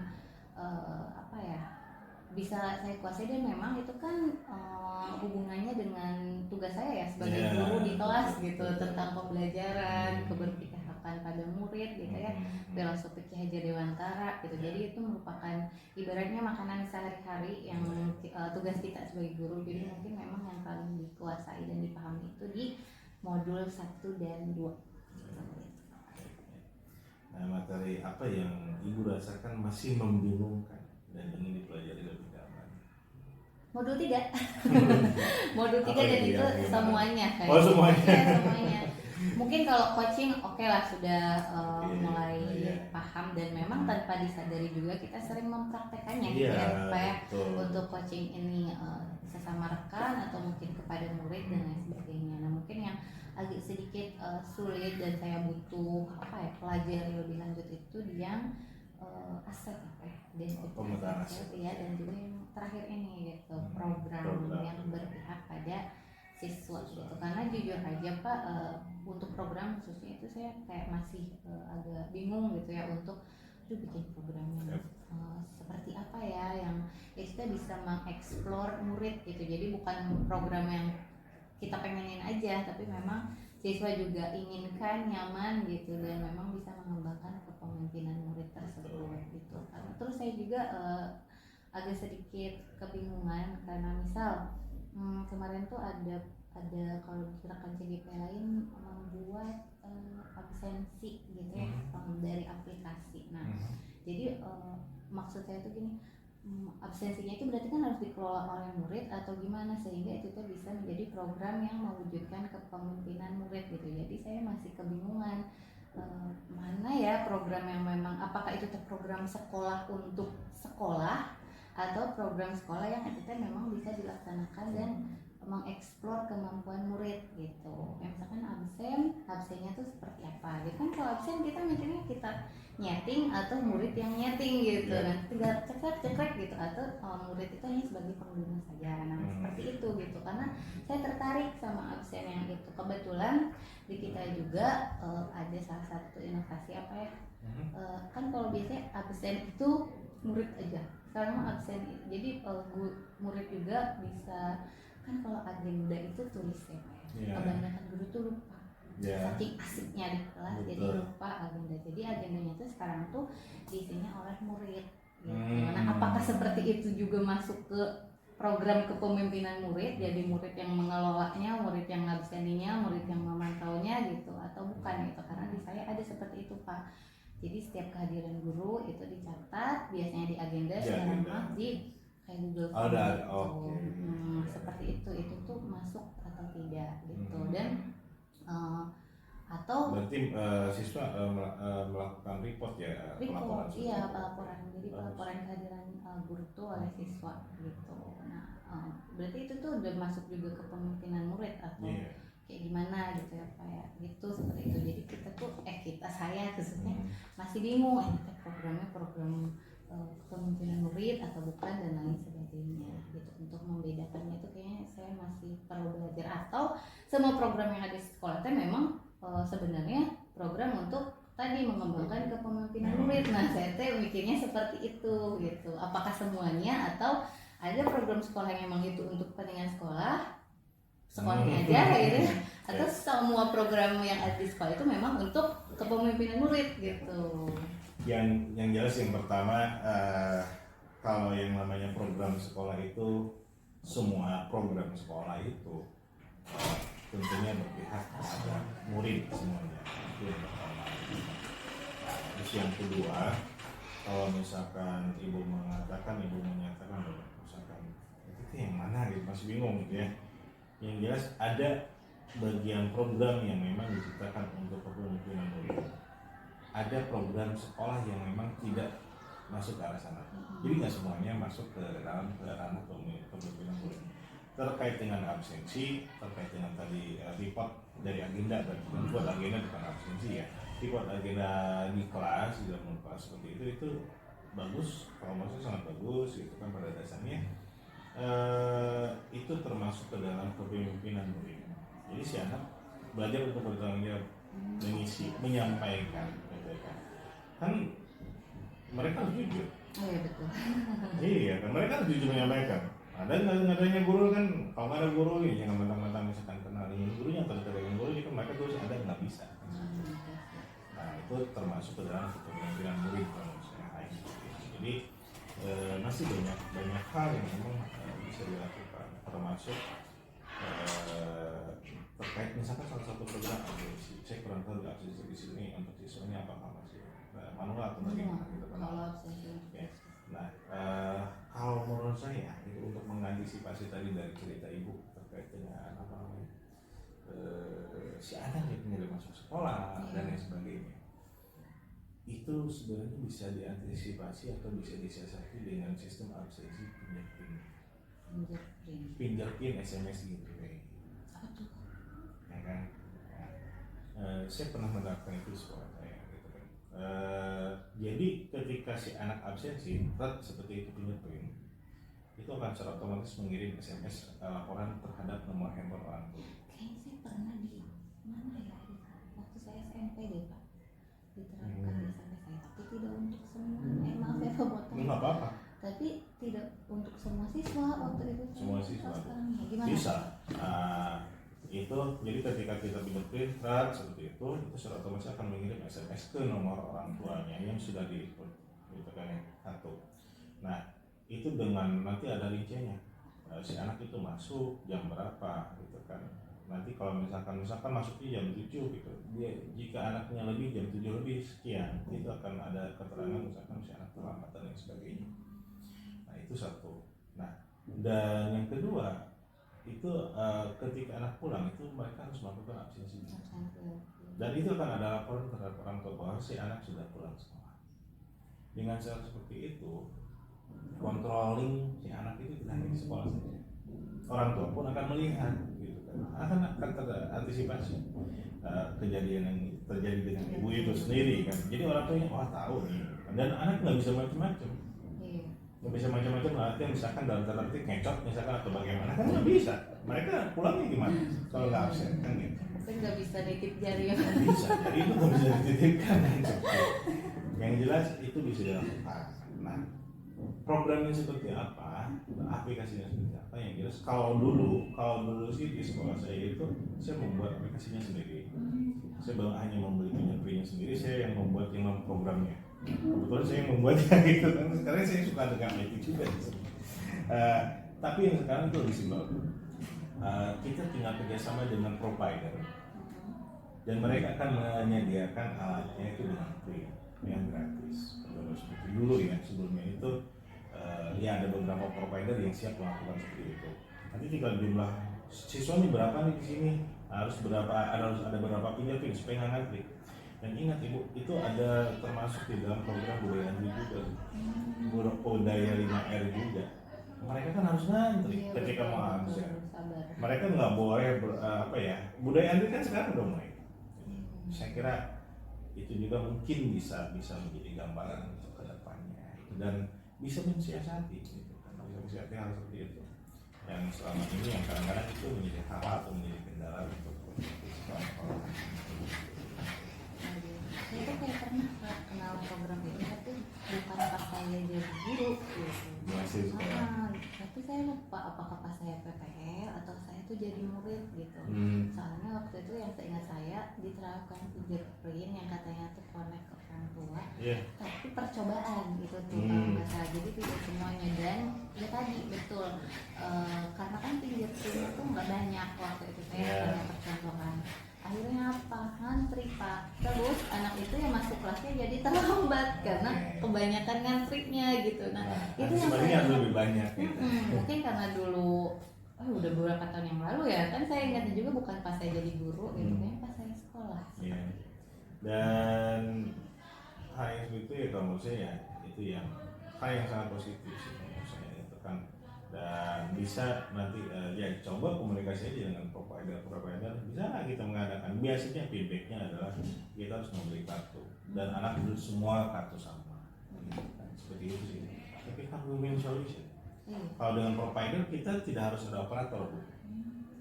Jadi yang jadi operator, yang maintenance dan sebagainya mereka itu tidak harus melakukan biaya tambahan dan komposisi untuk di sekolah menguntungkan. Menguntungkan itu Bu. Yang selanjutnya Ibu, saya akan mengingatkan juga Ibu terkait dengan untuk pendampingan individu yang ke-6. Ya, nanti tadi saya sempat menyampaikan juga bahwa pendampingan individu yang ke-6 itu sekitar tanggal 6 sampai tanggal 10 November dan maka karya ke-6 itu tanggal 11 November. Ya, untuk mengumpulkan dan mengumpulkan dan menginput survei 360 sama seperti PI dulu. Itu berapa orang? Yang dari kepala sekolah, rekan sejawat yang 5 orang, murid yang 5 orang seperti itu. Kan pernah melakukan. Ya, berarti itu nanti kita kayak gitu lagi. Ya, itu terakhirnya seperti itu. Berarti dilaksanakan di PI 6. PI 6. Ya, dikumpulinya nanti di PI 6 gitu kan. Itu Ibu menyebarkan riset tersebut dan mengisi self evaluation introspeksi diri seperti itu kan mulai dari diri dan sebagainya gitu kan. Nah untuk lembar kerjanya nanti saya share dulu.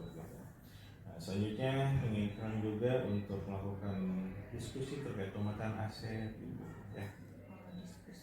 Itu kan ada di modul 3.2 ya, pemetaan aset. Iya, itu tuh untuk aksi nyata. Ya, nah pelaksanaannya itu kan sebelum P6 kan, ya kan P6.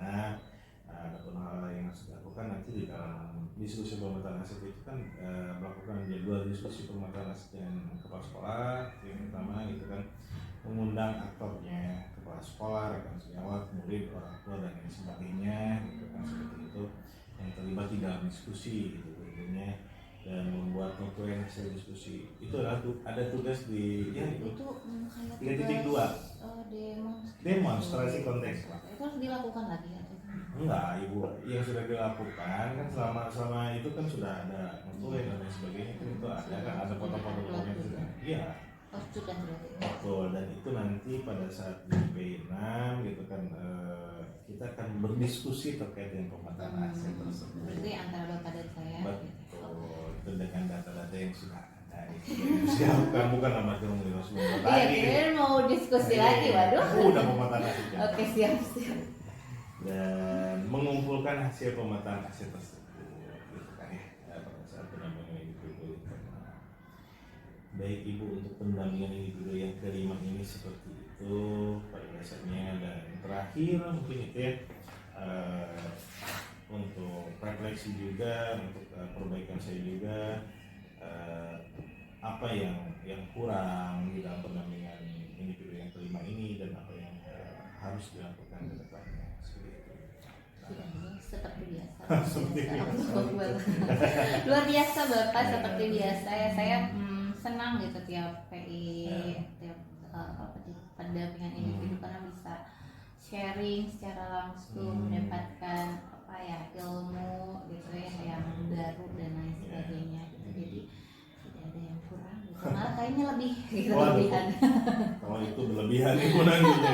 Yang jelas saya juga sangat senang sekali dalam artian ketika ya hal yang ditunggu itu sebenarnya ya pendampingan individu. Kenapa pendampingan individu? Banyak hal yang membuka pemikiran saya. Kadang-kadang saya banyak belajar dari rekan-rekan semua gitu, dari CGP, dari rekan Jawa Tengah, dan barusan juga kan dari Bu Nida gitu ya, luar biasa sekali ya program-programnya gitu. Jadi memang mengasihkan sih pendampingan individu ini gitu kan ya. Dan alhamdulillahnya saya sangat bersyukur sekali gitu kan, kelompok kita sangat kompak gitu ya, dan tetap semangat itu. Sebentar lagi akan mendekati garis akhir dan memang biasanya godaannya coba aja luar biasa sekali. Luar biasanya di mana ya, terutamanya di balas gitu ya. Dan dengan kesibukan yang ada gitu, ya, seperti itu.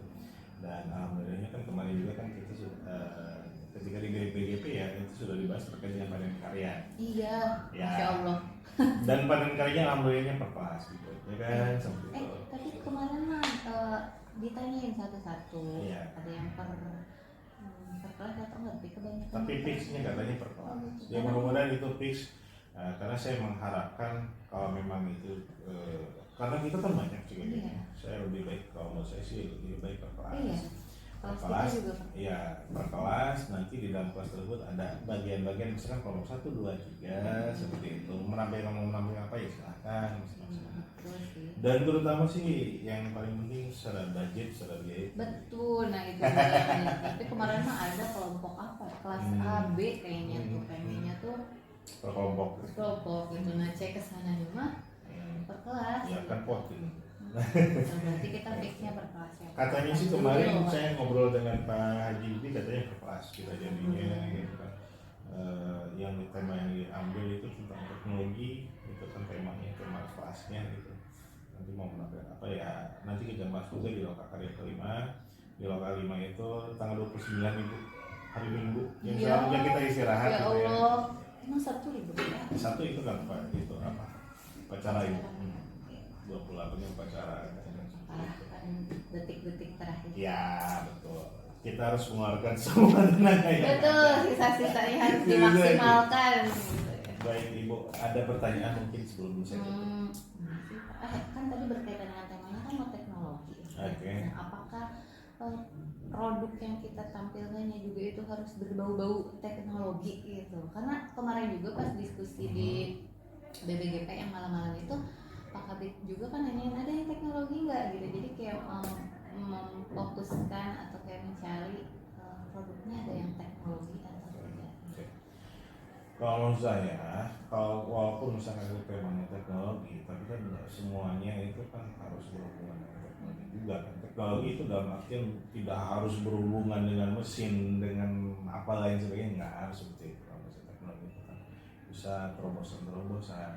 Contoh misalkan Ibu mau menampilkan terkait dengan feedback yang Ibu sampaikan apa dari 15 ya Ibu, atau dari hal apa gitu kan? Dibebasin Pak, Dibebasin. jadi ada yang milih dari limbah jadi ekoprint tuh Pak. Nah, Dari ekoprint bunga. itu kan teknologi. Itu teknologi. Iya, termasuk. Saya pilihin yang ekoprint. Iya, itu ekoprint itu bagus loh, gitu kan bagus dan memang sekarang lagi naik, gitu kan Iya. ekoprint. Itu lagi luar biasa. Ya. Tapi ada anak yang saya sih cuma pas pertama utamanya ekoprint. Cuma kan anak tuh Nggak semuanya. terus boleh nggak Oke. gitu Bu, kalau ini ternyata banyak Nggak apa-apa. pendapat gitu ya. Nggak Jadi apa-apa. saya bilang nggak apa-apa silakan eksplor. Jadi ketika nanti ditampilkan di dalam, walaupun misalkan itu kan tema secara global ya, itu tema secara globalnya, gitu. judul standnya lah kalau dibilang seperti itu, judul standnya itu tentang teknologi. Tapi di dalamnya, walaupun misalkan nggak harus semuanya teknologi gitu. Jadi apa yang dilakukan oleh CGP, apa yang punya oleh CGP, udah itu oke, nggak usah mengarang ada sih kalau menurut saya. Itu Apa tuh yang sehari ya Pak, tanggal berapa Desember? Tanggal 2 Desember. Tanggal 2 Desember. Tanggal 2 Mungkin mungkin kita Hamin satunya juga harus persiapan di sana, Betul. menata dan Nah, sebagainya. gitu. Tapi kalau misalkan dengan satu proyek saya kira ya tidak akan merepotkan. Kan cepat. Tapi katanya mah kadang-kadang bukan katanya mah untuk yang kayak hiasan itu mah itu kita nyuruh orang enggak Iya bisa. kumaha ya. Apalagi ibu-ibu kumaha tuh gitu. Iya. Karena Boleh itu nanti kita bahas di Pak Ima. Kemarin juga ada permintaan dari Pak Jadi, jadi Pak kalau bisa nanti di Pak Ima sedikit membahas terkait dengan nanti kita sepakat bangsa. Iya. Ya, supaya ada persiapan. Ya, karena waktu sebentar lagi. Betul Pak, dulu kan ada yang pribadi ya, ada yang kelompok betul. kan, ada yang kelas Betul. gitu yang harus dipersiapkan. Itu tuh kan banyak banget ya Pak. Maksudnya yang ditampilkan tuh yang kayak gimana nya gitu kan, ada kemarin yang pas itu apa pamflet ya atau apa gitu. Iya, nah gini. Jadi nanti Ibu bisa memilih contoh misalkan dari pamflet. Pamflet itu misalkan tentang kalau di TikTok kan atau di Instagram kan suka ada atau story seperti itu. Misalkan perjalanan Ibu dalam mengikuti SEA Games seperti apa, foto-foto dan lain sebagainya, kegiatan itu dan lain sebagainya itu boleh. Boleh ditampilkan dengan pamflet, dengan banner, boleh ditampilkan secara visual misalkan langsung dengan TV. Nah, karena rencananya mau kemarin saya sempat ngobrol dengan Pak Haji itu mau bawa TV yang ukuran besar buat menampilkan. Rencananya kemarin teknologi aplikasi sih, aplikasi tentang kwitansi atau yang tadi itu nanti akan ditampilkan seperti itu dan memang merupakan revisi. Nah kalau menurut saya sih ya, tidak ada salahnya kegiatan-kegiatan untuk di dalam stand tersebut menampilkan tentang misalkan video-video kegiatan ataupun misalkan dari YouTube Bapak dan Ibu semuanya kan tinggal di sana aja udah nyalain semua gitu kan, jadiin udah kan selesai gitu loh. Jarang aja. Jelas ya buat sebenarnya. Tapi jangan terlalu memberat. Baik Ibu itu kan sekian, kalau tidak ada pertanyaan lagi kurang lebihnya saya mohon maaf gitu ya. Apabila ada salah kata dari saya tentunya gitu kan, dan Ibu tetap semangat, tetap sehat. Terusnya biar berkali. Assalamualaikum.